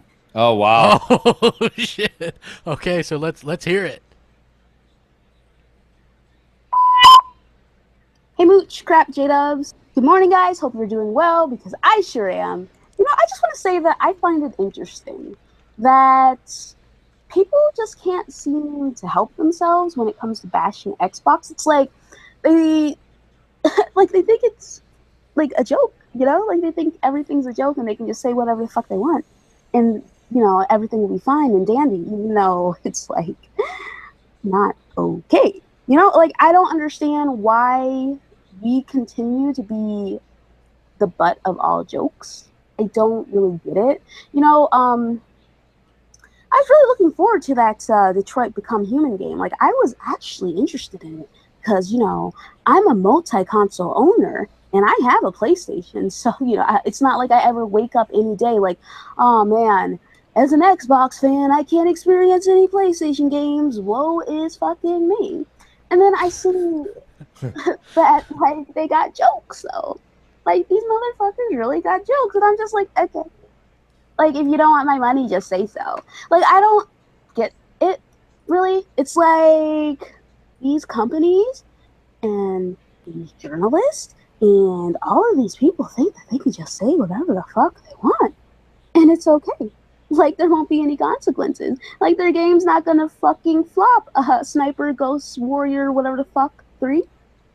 Like Titanfall 2? What? I'm sorry, what? What was that? Yeah, that was the fucking echo in your goddamn bank account because of the money you will not be getting from me and the other Xbox fans who happen to own a PlayStation. That's good. I don't understand. I don't understand, bitch. I don't understand. Like, I don't get it. You know, it's like if I went on Twitter and was saying a bunch of dumb shit about my company's rivals or anything like that, do you know how much trouble I would get in? It's called PR, baby. P fucking R. Do these people just not have it? Or are they just too stupid? Like, they're stupid. Like, you are trying to sell a product. Shut the fuck up and sell it. No, you should be nicer to those of us who like green, because green is the color of fucking money. Like, what the fuck? You know, this is why when I see people, this is like on another subject, when people are like, let the devs do what they want, let the devs be artistic, blah, blah, blah, blah, I'm like, I don't care about the devs, because the devs don't care about us, guys. Wake up. They don't give a single flying flip of a motherfucking fuck. So give me my fucking option for 1080 60. I'm just fucking saying. Anyway, guys, that's it for me. I'm just, fed up with this, but whatever. I'm the crazy one, right? Okay. But like, if anyone wants to get me that game, like, feel free. I'm not gonna buy it, but if anyone wants to get it for me, I'm just saying #mooching. Okay, bye. That was so great. So great. Luca, awesome.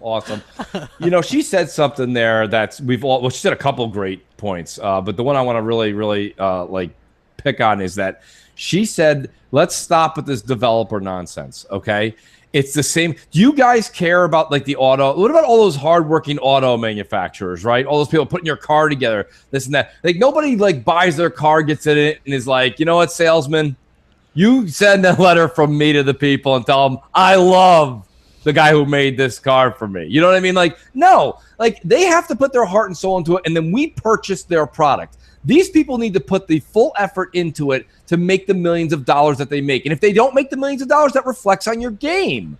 Okay? And the same thing happens with, look at car companies is a good example. Where's Pontiac? Gone.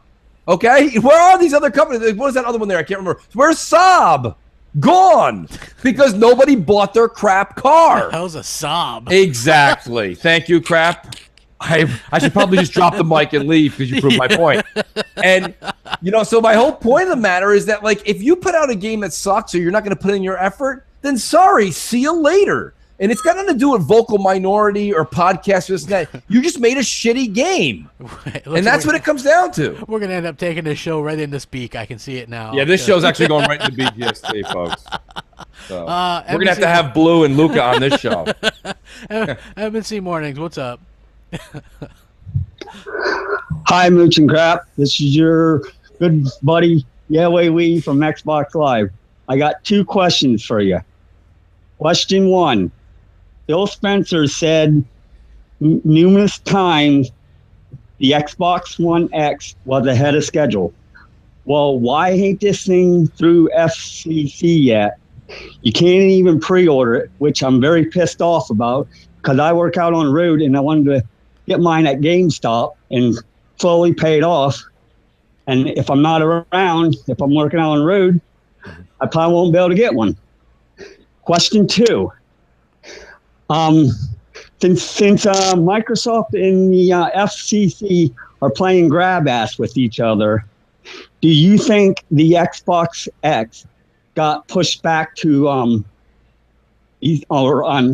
to November instead of October like it was supposed to come out? I think it got pushed back because of this.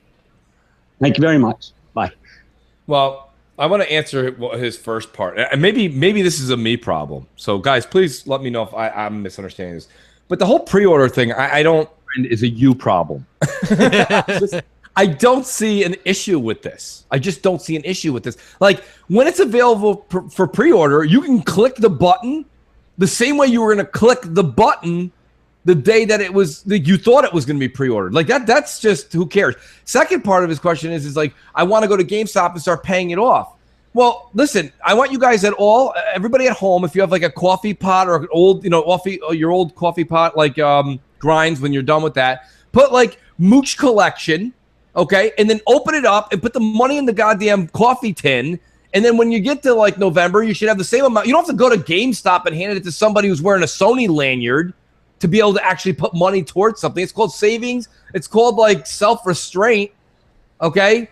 I don't understand the big deal here. Like when it becomes available for pre-order, you go to the website, you click it, and it's yours. It's the same thing whether it was June 11th or if it's August 11th. Like I don't, that just baffles my mind. I don't understand that. And as far as like, I want to go pay it off. Like I said, you can have a piggy bank, you can have a real bank hold your money, or you can just like not spend it. Here's the thing. I also, don't get that. You can pre-order from the Microsoft store, from Amazon, and they don't charge you a fucking dime until the thing ships.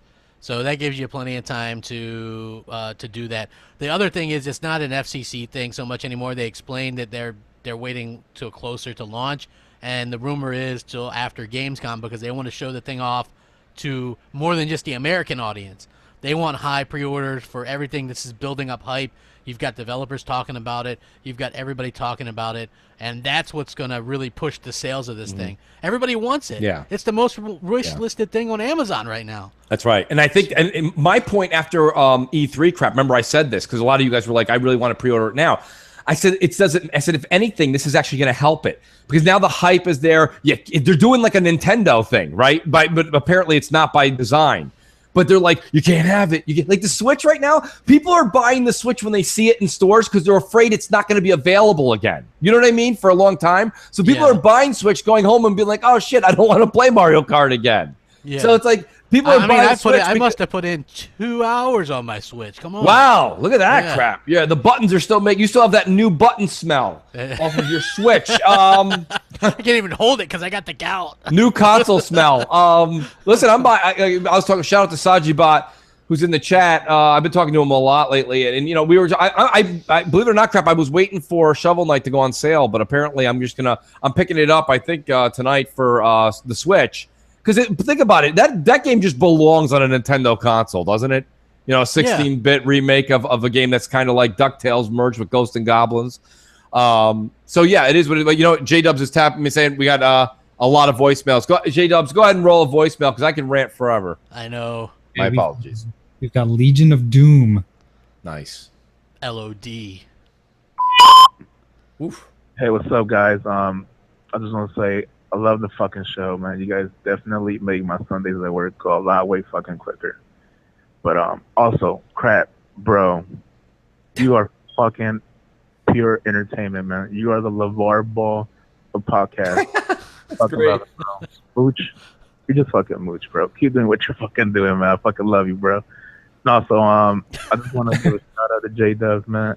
I know there's a lot of hard work that you do behind the scenes to make the show what it is. That's true.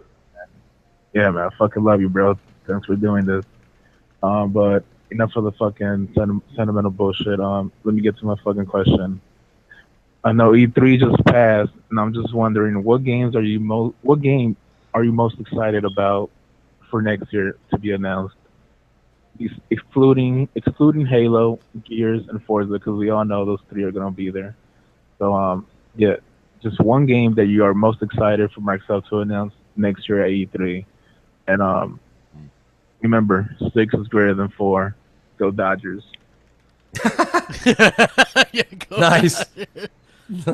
No, first of all, thanks for the compliment, and we should all take a second to recognize just how much work that J-Dubs puts into the production value of this show. And what's so funny is me and Mooch recorded the top 10 last night, right? And then I sent it to J-Dubs, and during the recording, me and Mooch are like, man, it's going to be a lot of work for Jay. Yep. And he responds like an hour later, already done. Already done. Got that shit done. Yeah, got that shit done. He sounded like that meme that everyone puts out, and like, and another one. Yeah, and another one. Hey, and also I want to say thanks. It is entertainment. That's like hopefully anybody that watches just understands that.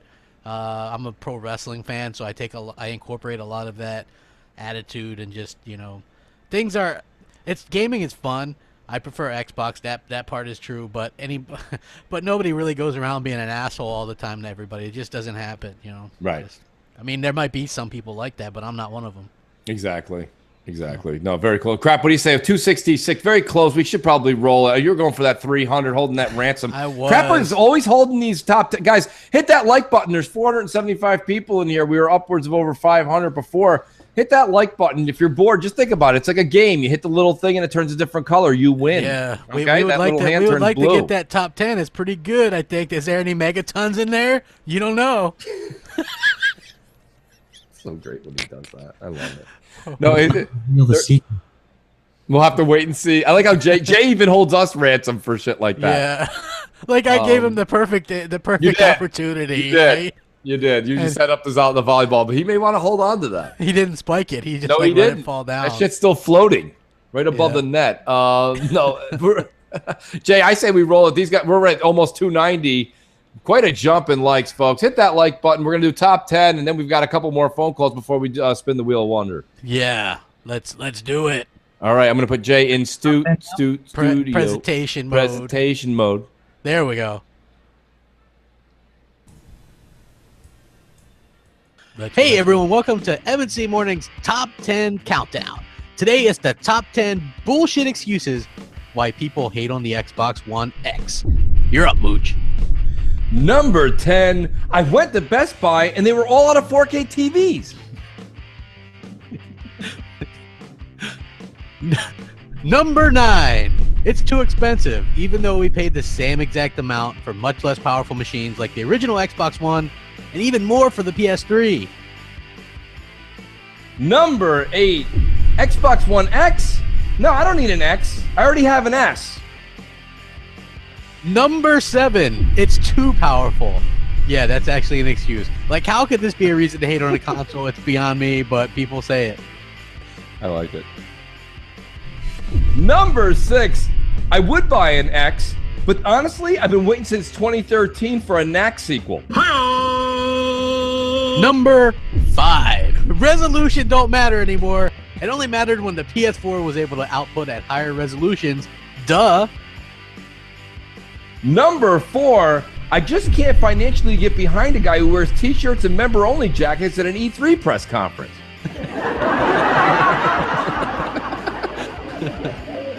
Number 3, Xbox doesn't have any games, despite the fact that it has 95% of the same games as the PS4, and the Xbox One X will run every single one of them better. That's logic for you. Nice. Number 2, $500 for a console? I mean, I could buy a surfboard, a pair of broski sunglasses, and a lifetime supply of lattes for that money. That's true. and probably flip-flops. They cover pair of broski sunglasses. And the number 1 bullshit excuse to why people will hate on the Xbox One X is you're a crybaby bitch who just prefers something else, but you have to make idiotic excuses because you're insecure about the product you prefer. There you go. Nice. Top 10 list. Coming at you, M&C Mornings. Thanks for watching. If you guys have an idea for the top 10, hey, let us know and we'll be happy to do it for you. Thanks for watching. Megaton! I told you that was coming. It's so great. Good. I'm still laughing at the broski sunglasses. So good. I think Jay's still in studio. He loves that. He does. He's like, the Echo, who cares? Today. Crazy stuff going on with the Hangouts today. Like the avatars are all blocky and... Your avatar in particular. Things aren't blending properly and the sound's all messed up. This is all your fault for not getting on here 30 minutes early. Hey, it is our fault. It is. Sorry about that, J-Dubs. Yeah, you always are the one to kind of message us when our avatars aren't right and they're not blended right, but yours today is just horrendous. Yeah, I don't know what it is. It is something messing up though with the Hangouts, but it is what it is, folks. The show. There's almost like a resolution issue going on, and I've checked all the settings on my software, and everything seems fine. Yeah. It'll be just Hangouts. Who knows? No, it's better now. It's better now. It went away. Like so, everyone's got a delay. Who's in the live chat? They're like, I hear an echo. It goes away, folks. I promise. Yeah. But, thanks, Mooch and Crap. But yeah, like you do have a resolution problem. You're in 720p there, J-Dubs, and we're in true 4K. So. But take that. Take that. I've been switching my avatar back and forth so that it looks a little better. So that's so great. It's so, somebody said this crap. Is it feasible, J-Dubs? This may be even more directed at you. They're like, guys, take the show to Mixer. What's the pros and cons of taking this show to Mixer? I think there'd be limitations on what we could show on Mixer. The reason why I'm going to give a little tech theory here to a couple of people out there. The reason why we use the software that we're using, because I use XSplit. The reason why I use XSplit as opposed to OBS is because I can set up my XSplit as a webcam, and that's what basically Google Hangouts needs. They need a webcam in order to display things. So I can push all of my video clips and things through the webcam and make it full screen and make it high quality. Unfortunately, today we're not getting the quality for some reason. But with OBS, we don't have that option, so I'm kind of limited to what I can use. And if Mixer would allow me to push my XSplit as a webcam, then it could be possible, but it would take some experimenting, that's all. Okay, so what you're saying is it's all our fault. Basically. That's so great. Jay, with no further ado, can you roll us another voicemail? We got 6 left, folks, and we are creeping on the 2-hour mark. Certainly, we've got Jeff Hammerell. Hi-oh! Hey-oh! Hey, I like that, though, by the way. Great. That was funny as hell. Perfect timing. Hey, what's up, Mooch and Crap? Enjoying the crossfire here tonight. And just wanted to call in and ask you guys about something real quick. So, there was an article that I just read that was talking to the Turn 10 developers about how actually the stuff that they've learned using the X1X or Scorpio, they actually have found ways to enhance the X1S versions of games. Yeah. In particular, what they were referring to was because they were using the dev kits for the X1X, they found a way to actually make it the X1S more efficient and add the dynamic weather. So, given that Microsoft's been so adamant about making development so much easier and efficient, I want to know if you guys think that we're going to start seeing more games on even the X1S using more of these features because it's just easier to do now. Thanks for your time, guys. Good show. See ya. Good question. I read that article as well where they were talking about how the XDKs and stuff and developing on the X was actually making it easier to develop on the S. So I think it's going to pay off instead of people going, oh, that gap's going to widen and things like that. Because remember how we heard the gap was going to widen between performance on the PS4 and Xbox One, and that never happened? Yeah. Like we're going to get, people assume they were going to have to lower the resolution on the Xbox One S version or whatever. That's not going to happen. We're going to see games 900 1080p as the norm on the S. So I think people are going to be happy no matter which console they end up going with. Yeah, I agree. I also maybe we should give a shout out to your buddy there, Parasite, who said we would get 5 teraflops on our S. My so God. hey, this all may be coming your way. So I don't know, Crap. Could be, right? The Xbox One S is getting stronger. Stronger and stronger by the moment. No. You will not give him credit. No credit. If Insider X gave Crap the 6 winning lotto numbers, Crap would hold the big checkup as he won it and be like, I've never heard of him. I'm not sure who you're referring to. Like that guy, he gets Never give him credit. No credit. Hate to go back-to-back voicemails, but we probably should, right, Jay? We actually have a special live feed coming in there. Live feed, folks. A live presentation feed, folks. mode, perhaps. Absolutely worthy of that. Here we go.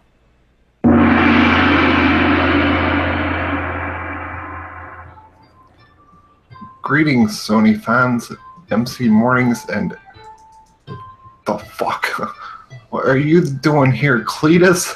This is Hoshita's E3 moment. What are you doing here?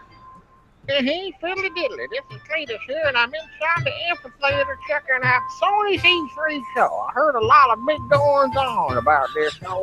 Look at Starscream in the back.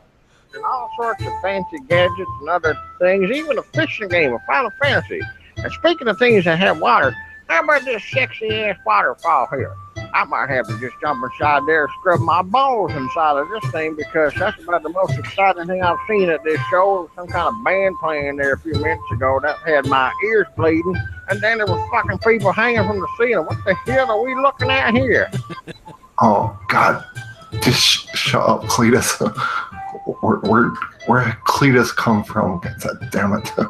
Making fun of my waterfalls and snow. My Sony snow, my Sony fire, my Sony smoke and mirrors and fog and snow. We got Sony snow and a Sony Pokemon. I said no Pokemons allowed here. God dang it. Open curtain, please. Pissed off. Great. Where are what happened to my zombies, and why is Link here? Get away, Link. No one wants you here at Sony Studio Conference. Where's my damn zombies? Let's see if they got these right. That's right. Ringing, like I said. You're one of the gamers. They want this.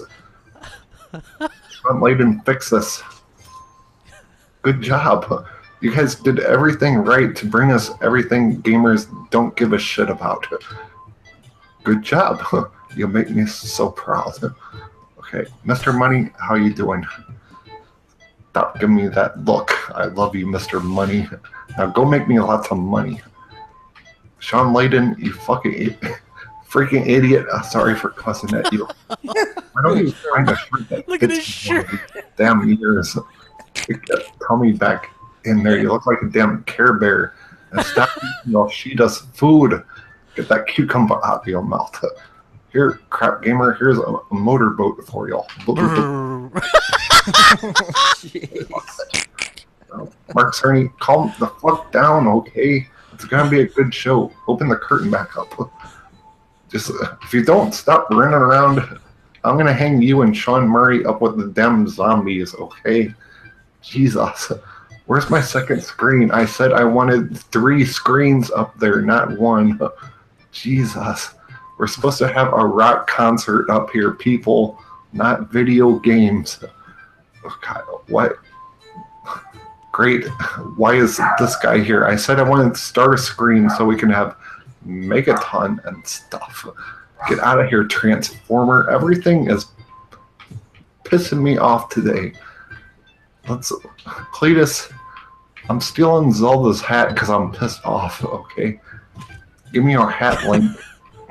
You don't deserve it. No, she just stole your hat. Let's get out of here. On behalf of Sony Studios, we are sorry. We'll do better next year. We'll just show you the same games again and make you wait for them forever. We'll only do 30 minutes next year. We keep getting shorter and shorter. I don't know why, because nobody likes us. And next time we'll pay more people to fall asleep in our crowd. Okay, come on, Pokemon. Let's go get a room together. Me and you. I love you too. Let's go.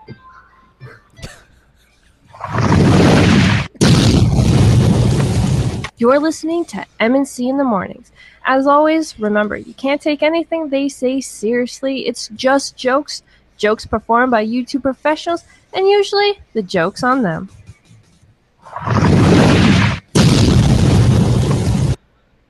Really great. What a great feed from the great Yoshida. Thank you so much for that. You know what? I noticed that the PS4 Pro is still on fire back there. So, Yes. Yeah, we have that going on as well. So that's pretty damn epic. God. Thanks for the thanks for the live call in there, Yoshida.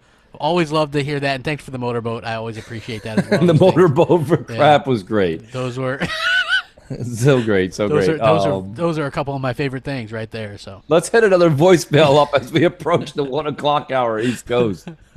Okay, we've got Hamwich on deck. Oh, nice. Hamwich. This is Hamilton again. I know my first question that I guess rang in a little bit ago was kind of dumb after watching the E3, but I'm super pumped about the Xbox One X and can't wait to get it on November 7th. I guess was the day I saw. I just wondered about what you guys thought about the X. I'm super pumped about it. I can't wait for the new games. Do you think if there's anything new coming out at Gamescom, are they going to release any kind of new game idea or concept or anything like that? You think Xbox is going to do anything like that? Thanks for what you guys do. Bye. They have stuff. They said they're going to announce some stuff at Gamescom. But Phil likes only doing stuff that's the stuff they showed at E3 was stuff that's going to be releasing between that E3 and the next one. So Phil doesn't like announcing stuff too early. If you look at what happened with stuff, he's really kind of laments the whole Scalebound thing and says, well, we announced that too early. There was too much hype. We weren't able to deliver what people were expecting. Right. Those types of things. Like maybe that game was going to be more of a smaller game, or that company wasn't able to do the big AAA like Microsoft wanted. I don't know, but announcing games too early really puts it. There's a couple of double negatives there. One thing, when you announce it early and then it disappears for a while, people forget about it. If you announce it early and keep on showing the shit, they get fatigue. So it's like a damned if you do, damned if you don't thing. So basically, the best option is to show them when they're about a year away from releasing. And that's what kind of Phil's whole idea is. Yeah, think about it. E3 is like a large portion of what there's the build conference and these tech shows. If you were to go see a TV manufacturer, right, or anything else, watches, whatever you like, you don't want to go see something and they're like, well, it's coming out in about 3 or 4 years. You're like, what did they come to this show for? You want to see things you're going to be able to play within the next 12 months. Yeah. And that's Phil's whole thing. Not only does he cover his rear end in the fact that games that don't come out, like issues like Scalebound, etc., but like also it's more excitement. Everything we can pretty much talk about that we saw that Microsoft showed, we could play very, very soon, within the next year. Sony's games we saw last year, they don't even have release dates still. They're still saying 2018 for a lot of these. That could be December 31st, 2018, and then a bump delay again. So that's just not the way Phil does business. So I think that's going to work out in everyone's favor. I think Phil's doing the right thing by doing that, even though it's maybe not as climatic. Yeah, I agree. They're not going to really mention stuff that's years and years out. Right. I don't think that's a very smart thing to do that as far as what they do and his future endeavors and what they want for the future of Xbox. So right. Who do we got next, Jay? Yeah, Jay, let's roll with Graphics Junkie. Graphics Junkie. Hey, Mooch and Crap and Jay. This is Graphics Junkie on Xbox Live. Just wanted to, first of all, say thanks for putting on such good content. I'm just finished watching the podcast for Crossfire on Friday night and had a comment about the shenanigans going on with the IGN Unlocked crew. I normally get quite a bit of enjoyment out of watching those guys, and I really can't believe their whole whining and crying about not having 4K televisions and that they don't see the value in the Xbox One X. The fact that they just keep saying that it's, they do mention the super sampling, but they never talk about the 4K textures or the lighting or any of the other graphical improvements, which just kind of blows me away a little bit. After seeing the trailer for Anthem on my streaming, that wasn't even a full, up-res, high quality download. That was still one of the best looking games I've ever seen, and it was because of all the different effects and things like that. It wasn't because it was in 4K. So anyway, again, just really appreciate what you guys do, and just kind of curious on your thoughts on that. And I hope more people start to realize that the other improvements, the other graphical improvements, are what really is going to set the Xbox One X apart. So thanks a lot. Bye. Yeah. You know what? It is weird, the IGN thing, because they're at this weird type of thing, podcast where they're like, I saw something where Ryan was tweeting out, if you want like a Fox News type of thing, there's podcasts you can listen to or whatever, but it's like, it's okay to kind of worry about your preferred console or whatever, but when that's all you do is shit on the console time and time again. It's just time and time again. It is. I don't think they ever really say anything positive about it, and you don't even need a 4K TV to enjoy the X. They've said time and time again that it is for the hardcore gamer that know what teraflops are and that care about having the best performing versions, and that's who it's for. You know, I'm sure everybody, including myself, would love if they would have put it out at $3.99 and all this stuff, but they didn't. So just deal with it or don't. But the constant whining that they do, I think people are getting turned off to it. I think they're getting turned off to it. That's what everybody does. It's like no matter what Microsoft does, they come out and stink it up with the original Xbox One or whatever. They change everything around, and people still cry and complain. You know, it gets old. I'm tired of hearing it. I'm sure everybody else is tired of hearing it as well. That's why, you know what, you come to our channels.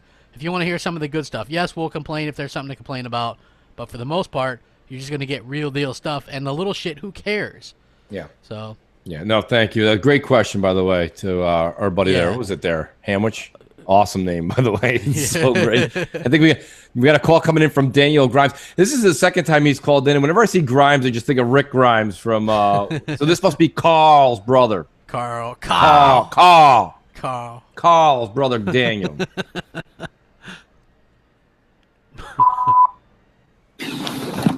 Hey, what's up, Mooch and Crap? This is Daniel Grimes. I hope you guys are having a wonderful morning. I want to talk to you guys about Destiny and the whole Destiny community in general, and you know, all the issues that it's been having with the 4K resolution and the parity issues. I know you guys have touched bases on this in the past, but I want to go ahead and rant because I'm still upset about it, and I think it's ridiculous that they think that somehow this is going to get hardcore Xbox gamers to switch over to PlayStation Pro just to play their game. I don't care what you do. You can give them 6K and give them all the crappy exclusives you can. It's not going to make me switch over because I believe that first-person shooters play a lot better on Xbox, period. I mean, take it however you want it. I mean, that's just my opinion, but I do believe that first-person shooters play better. I mean, I barely got a PlayStation last month, and I only got it because I wanted to play their first-party exclusives. And, I mean, it's all right. I mean, the reason I've stayed away from them for a while is because of the toxic community and the constant Xbox bashing. I mean, I didn't like the system for a while because of that, and that's unfortunate because, you know, I did like the first PlayStation 1 and PlayStation 2. I was a big fan of them until they became this very, very toxic community with PlayStation 3 and then this generation. But anyways, I don't know how well you guys keep up with the Destiny community, but Bungie just dropped a new update stating that they will drop content for Destiny 1 in preparation of Destiny 2 to where players can redo strikes, replay PvP maps, and do certain quests for certain guns that they never got. And this all depends on when you got certain DLCs, whether it was Dark Below, House of Wolves, Taken King, Rise of Iron. Now, if you're a Destiny player for Xbox and you're a day one Destiny player, you'll know that when Taken King dropped, the Taken King got exclusive content that we never got. And they promised us this content will be provided to us a year later. We never got that. It's now 2017. This stuff was supposed to be given to us 2016 of September. Now, they address this, but they state that this content isn't going to be available to us until October. So by then, Destiny 2 is going to be out. Who in their right mind is going to go back to Destiny 1 and play this so they can get some crappy shader and an emblem? I mean, this is ridiculous. And who's gonna play just to get that exclusive content for Taken King? I mean, this is just another slap in the face to Xbox. This is one more slap in the face for Destiny 1 players who play it on Xbox. I mean, this is ridiculous, and nobody says this in the Destiny community because 90% of the Destiny community is on PlayStation 4, and I just find it outrageous. I find it mind-boggling that no one says nothing. And they just allow Bungie to get away with this, even though, you know, Xbox players are day one, Halo fans, and we supported them throughout Halo 1, 2, and 3 when PlayStation fans hated Bungie. They used to talk mad shit about them and say, fuck Halo, come over to PlayStation, play that Killzone this, Killzone that. and now they're all about Bungie. I mean, I just don't understand it. I know that Microsoft and Bungie have their differences, and you know they bumped heads in the past before, but that shouldn't be brought out onto the fans. I mean, we have nothing to do with that. We've been supportive of them since day one with Halo, and it's just very unfortunate and sad, to be honest, because it's gotten to the point where I want to cancel my pre-order and just not support their game at all. The pre-order? I get, you know, they want to do the whole exclusive content, but for a year, I mean, this is ridiculous. Xbox 360 did it for a month with Call of Duty, but that was just a month. And on top of that, we didn't take away, you know, resolution and did parity so that, you know, PlayStation 3 can have a shittier version, and then not give them the content a year later. I mean, that's just ridiculous, man. And the Mooch and Crap and Grime show. It's very sad. Anyways, just let me know what you guys think about this. And again, have a wonderful day. And thank you guys for listening. Awesome. Well, listen, you know, first of all, I mean, he's really talking about, you know, he's coming more from the heartfelt gamer side crap, but he's, you know, I'm sure Daniel Grimes understands the fact that it's all about the contracts and the marketing rights and things like that. Sony locked it down. Sony went into this generation thinking they were going to get spanked. And they went and made deals with Bungie. They made all these big marketing deals. And now they're seeing that, like, you know, Microsoft kind of got attacked by the media. And when they got attacked by the media, you know, you wonder if Sony was coming out the gate being the hero before all these deals were made with Destiny and such. I don't know if all these things would have happened with the exclusive rights and things like that. Sony didn't expect to come out of the 360 era. Sony didn't have any games. They had no games. Yeah, so that's why they were buying up this content. Yep. It's like, hey, we're going to drop the content from the first game that was exclusive for years when the second game comes out. That's like a big F you. Right. So, like, I never understand the people, and I know you're one of the people that supports Destiny, but I'll just never understand how people can support them when they've been so shitty to Xbox fans. So, well, the thing, but have they though? Crap, it's not. Is it them or is it Sony's negotiations and a check being cut between Activision and Sony? They can't. Crap, no, they can't. If me and you have our own company, they could always say something. I mean, they could. I mean, they don't even acknowledge Xbox fans. It's like, who cares? At first, they're like, hey, you're never even going to get the exclusive content for this new stuff, and then they clarified, oh yeah, well maybe a year later. Yeah. But then, well, you know what? See, but myself personally, see, where you blame Bungie, I blame Microsoft, because they could have very easily went in. They saw that this thing was going to be a hit. They knew it was going to be a hit. They knew it was going to be a hit, and they decided to do nothing, and that's fine. But then you got to reap the uh-oh of what's going on. You know what I mean? That's the problem I have here. People are pointing the finger at Bungie, and if Bungie doesn't put the work into the Xbox One X, then you point the finger at Bungie. But to say that Bungie is going to give exclusive content when somebody's paid for it, see, Phil goes, I don't see the use in that. That's the one thing I don't agree with Phil Spencer on. I don't. I think exclusive content is important. I think it's important because why am I buying your box? Why am I buying your box? I'm buying your box because you have something the other one doesn't have, and that's exclusives, and that's exclusive content. And we all know third-party games sell crap. Like I just don't understand. Like, if Phil's going to continue through the rest of his time as captain of the ship, and he's not going to buy any exclusive content, he's going to. I don't have to find out. He's going to find out that's going to bite him. You have to do it somewhere. And if it means Players Underground needs to be exclusive to Xbox and PC, he's got to pony up the money. And he's got to keep it on his system. You need something. Phil doesn't believe that people should. Yeah, that's fine. That's great. Or whatever. That's great. Yeah, that's like saying I don't believe in real medicine. I'm just going to travel somewhere to the southeast end of Asia and just have herbal practices done to my body. That doesn't work. Okay, you need medicine when you're sick, and you need exclusives when you're in the gaming business. Like that's just I don't understand how that's black and white, folks. Like he doesn't see that. That's a him problem. You know, I'm not going to defend him on that. When he came out and said that, I was like, yikes. Even if I believed that, I wouldn't say it out loud. Like Sony's still doing it. They're going to continue to keep buying rights. Well, yeah, Sony probably loves that, right? Like, hey, they're not going to. But it makes sense. We're going to pay for it. Yeah, look, I think that you have to. Why abandon what worked with the 360? Just because that's not your style. Like from a business standpoint, it made sense because it helped push your product. Right. So you should still be doing that. Yes. I mean, listen, you got someone in the chat here, Blue Rain. He goes, I hate exclusives. Well, I don't know what to tell you, buddy. Like that everybody has an exclusive, right? McDonald's has a Big Mac. You want a Big Mac, you got to go there. They don't have it anywhere Yeah, what if else. McDonald's was like, we want everybody to be able to get a Everybody Big Mac? has a Big Mac. We'll just Yeah. take 2%. Well, great, but then what? It's everywhere. I don't get that. Like Microsoft's thought process in not locking down exclusives, like the game Anthem. Anthem should have a 1-year strike exclusive with Microsoft. And if Phil hasn't negotiated that, that's shame on him. And I mean, that's just the way it is. If you don't see that, no, I want games to be this kumbaya stuff doesn't work in business. I don't get it. I mean, and this isn't fanboy stuff. I get it. Yeah. I'm giving props to Sony. They're seeing something that works, that Microsoft started, and then they just volleyed the ball over to Sony. Like, here, see these really cool things that work? You guys do it. We want to be kumbaya. We're lighting incense. Yeah. We're hanging out in red. Right? Everybody We're at doing Redmond, yoga. yeah, they're doing yoga, lighting incense, sitting Indian style.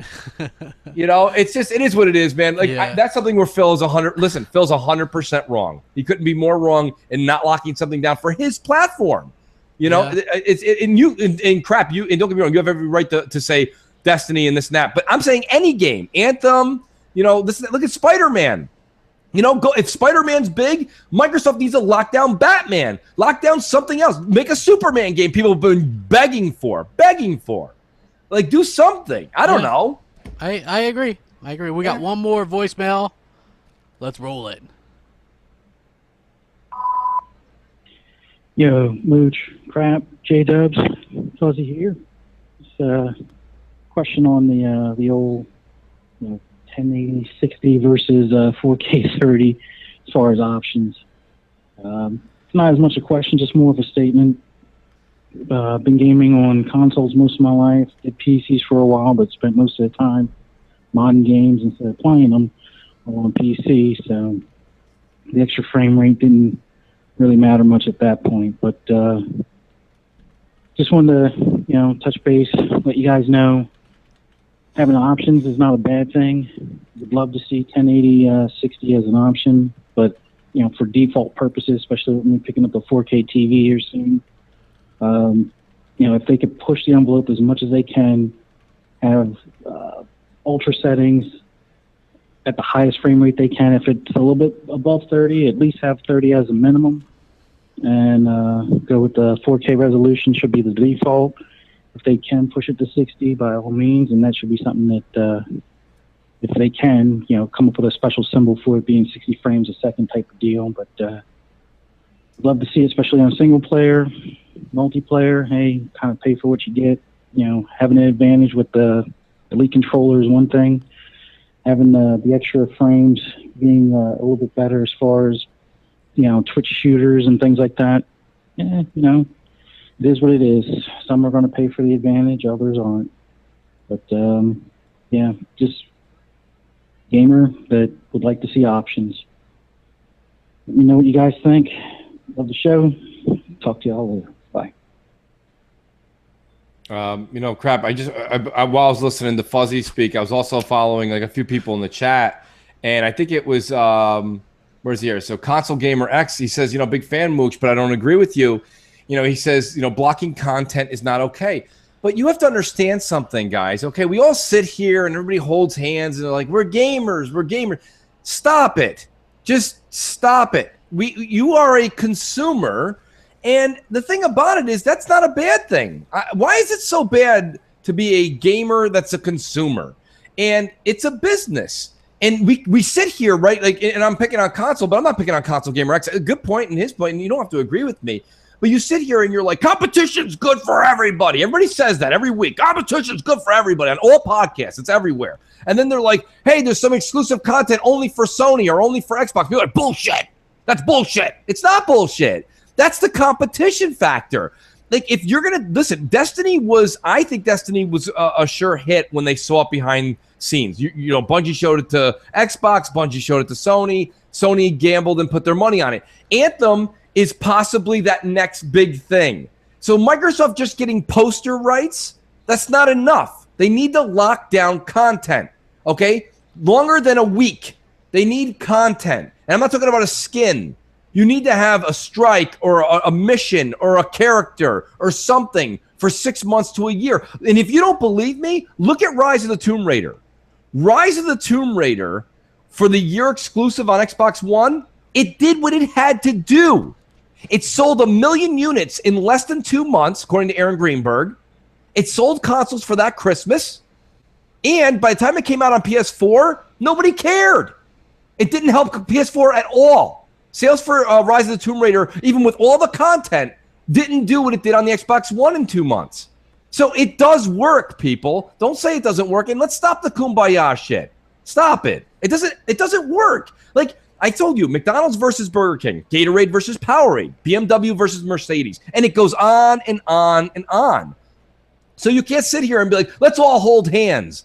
I'm sorry, but until like the new like reality show called Utopia starts, I don't see that working anywhere. So we have to kind of come to terms and come to grips. If Xbox even wants to be relevant, they've got to lock something down. And crap, we know this. Exclusive games, exclusive first-party games, they're not enough. They're not enough because Phil did that. They gambled. Xbox and Phil and Donnie, they all gambled on making all those great first-party games when this generation started. It didn't work, right? Titanfall and Sunset Overdrive and Rise. It didn't work. Dead Rising 3. It didn't work. So you need exclusive content in third-party. I'm sorry. Well, yeah, especially when you're having a lull with your first party, you got to step up with third party. That's how it goes. That's what Sony did. That's smart business, folks. That's what it's all about. I want to read the Patreon people that support us. For a certain amount, they get verbal shout-outs. Josha Z, Jack, Jackal, Delilah HD, Justin B, Lethal Papa, John S, Mark D, G-Man 209, thank you, brother. Blunter Beetle, thanks. Longshot 316, keep it up, bro. We appreciate the support. Ethan, Seer Bliss, thank you. Killing Dan, Snoopy, Jazzy Noop Xbox, Silent Bob X, ooh-wee, Dirk Griggity. Thank you guys very much for all the support and things like that on Patreon. We really, really appreciate it. If you guys ever want to donate or help us out, it helps us get stuff to give to you guys, and it helps to improve the quality so that we don't have like bad echoes and stuff like that. Right? Well, exactly. Yeah. Well, here's the thing, though. Let me tell everybody in the audience, please do continue to support the Patreon, and I'll tell you why. Just like what we said. Made possible by supporters like you. Like you, right? It's like a PBS special.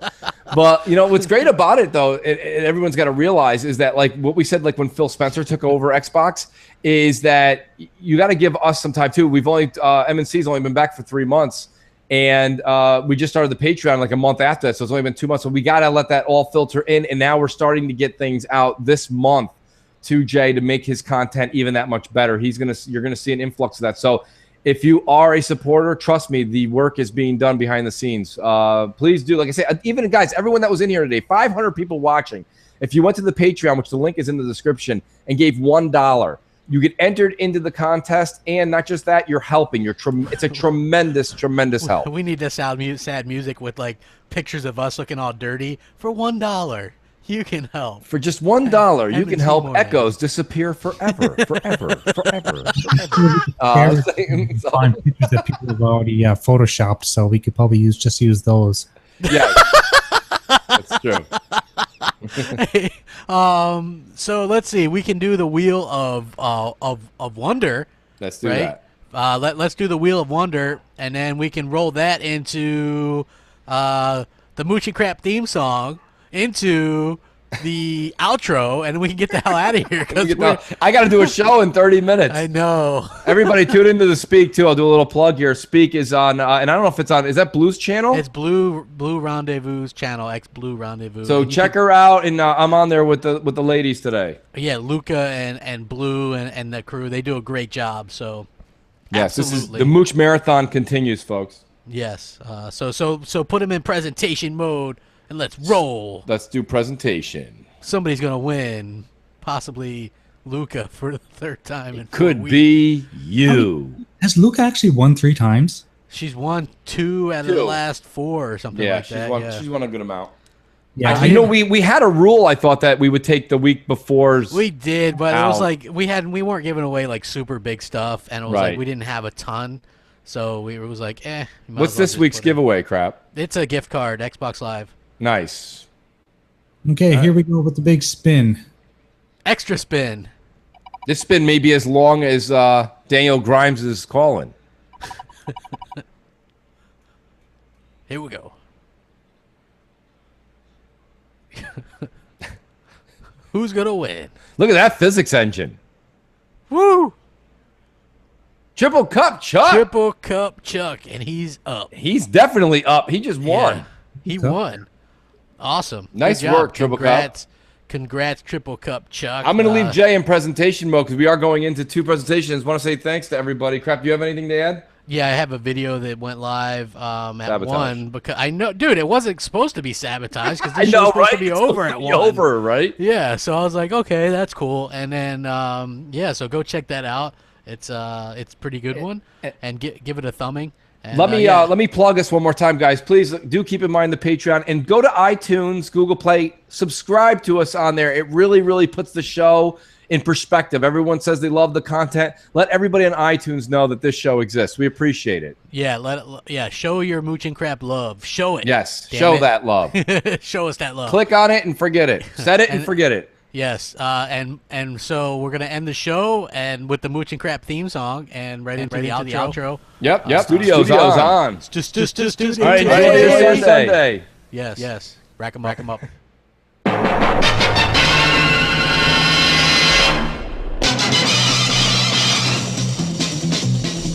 Mooch and crap. They talk about games and no drama smack. Search the web for media ties to catch these ponies in their lives. Look out! Here comes Mooch and crap. Are they bots? Listen up. They have Mountain Dew in their blood. NeoGaf, Xbox Reds, Crap's got Tim Dog all over it. Hey there! Here comes Mooch and crap. From a tweet of Phil, Xbox hate will arrive like the Scorpio. Mooch and crap, but just in time.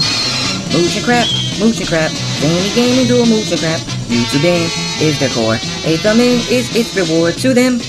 Xbox is one big hangout. Whenever there's a game out, you'll find Mooch and crap.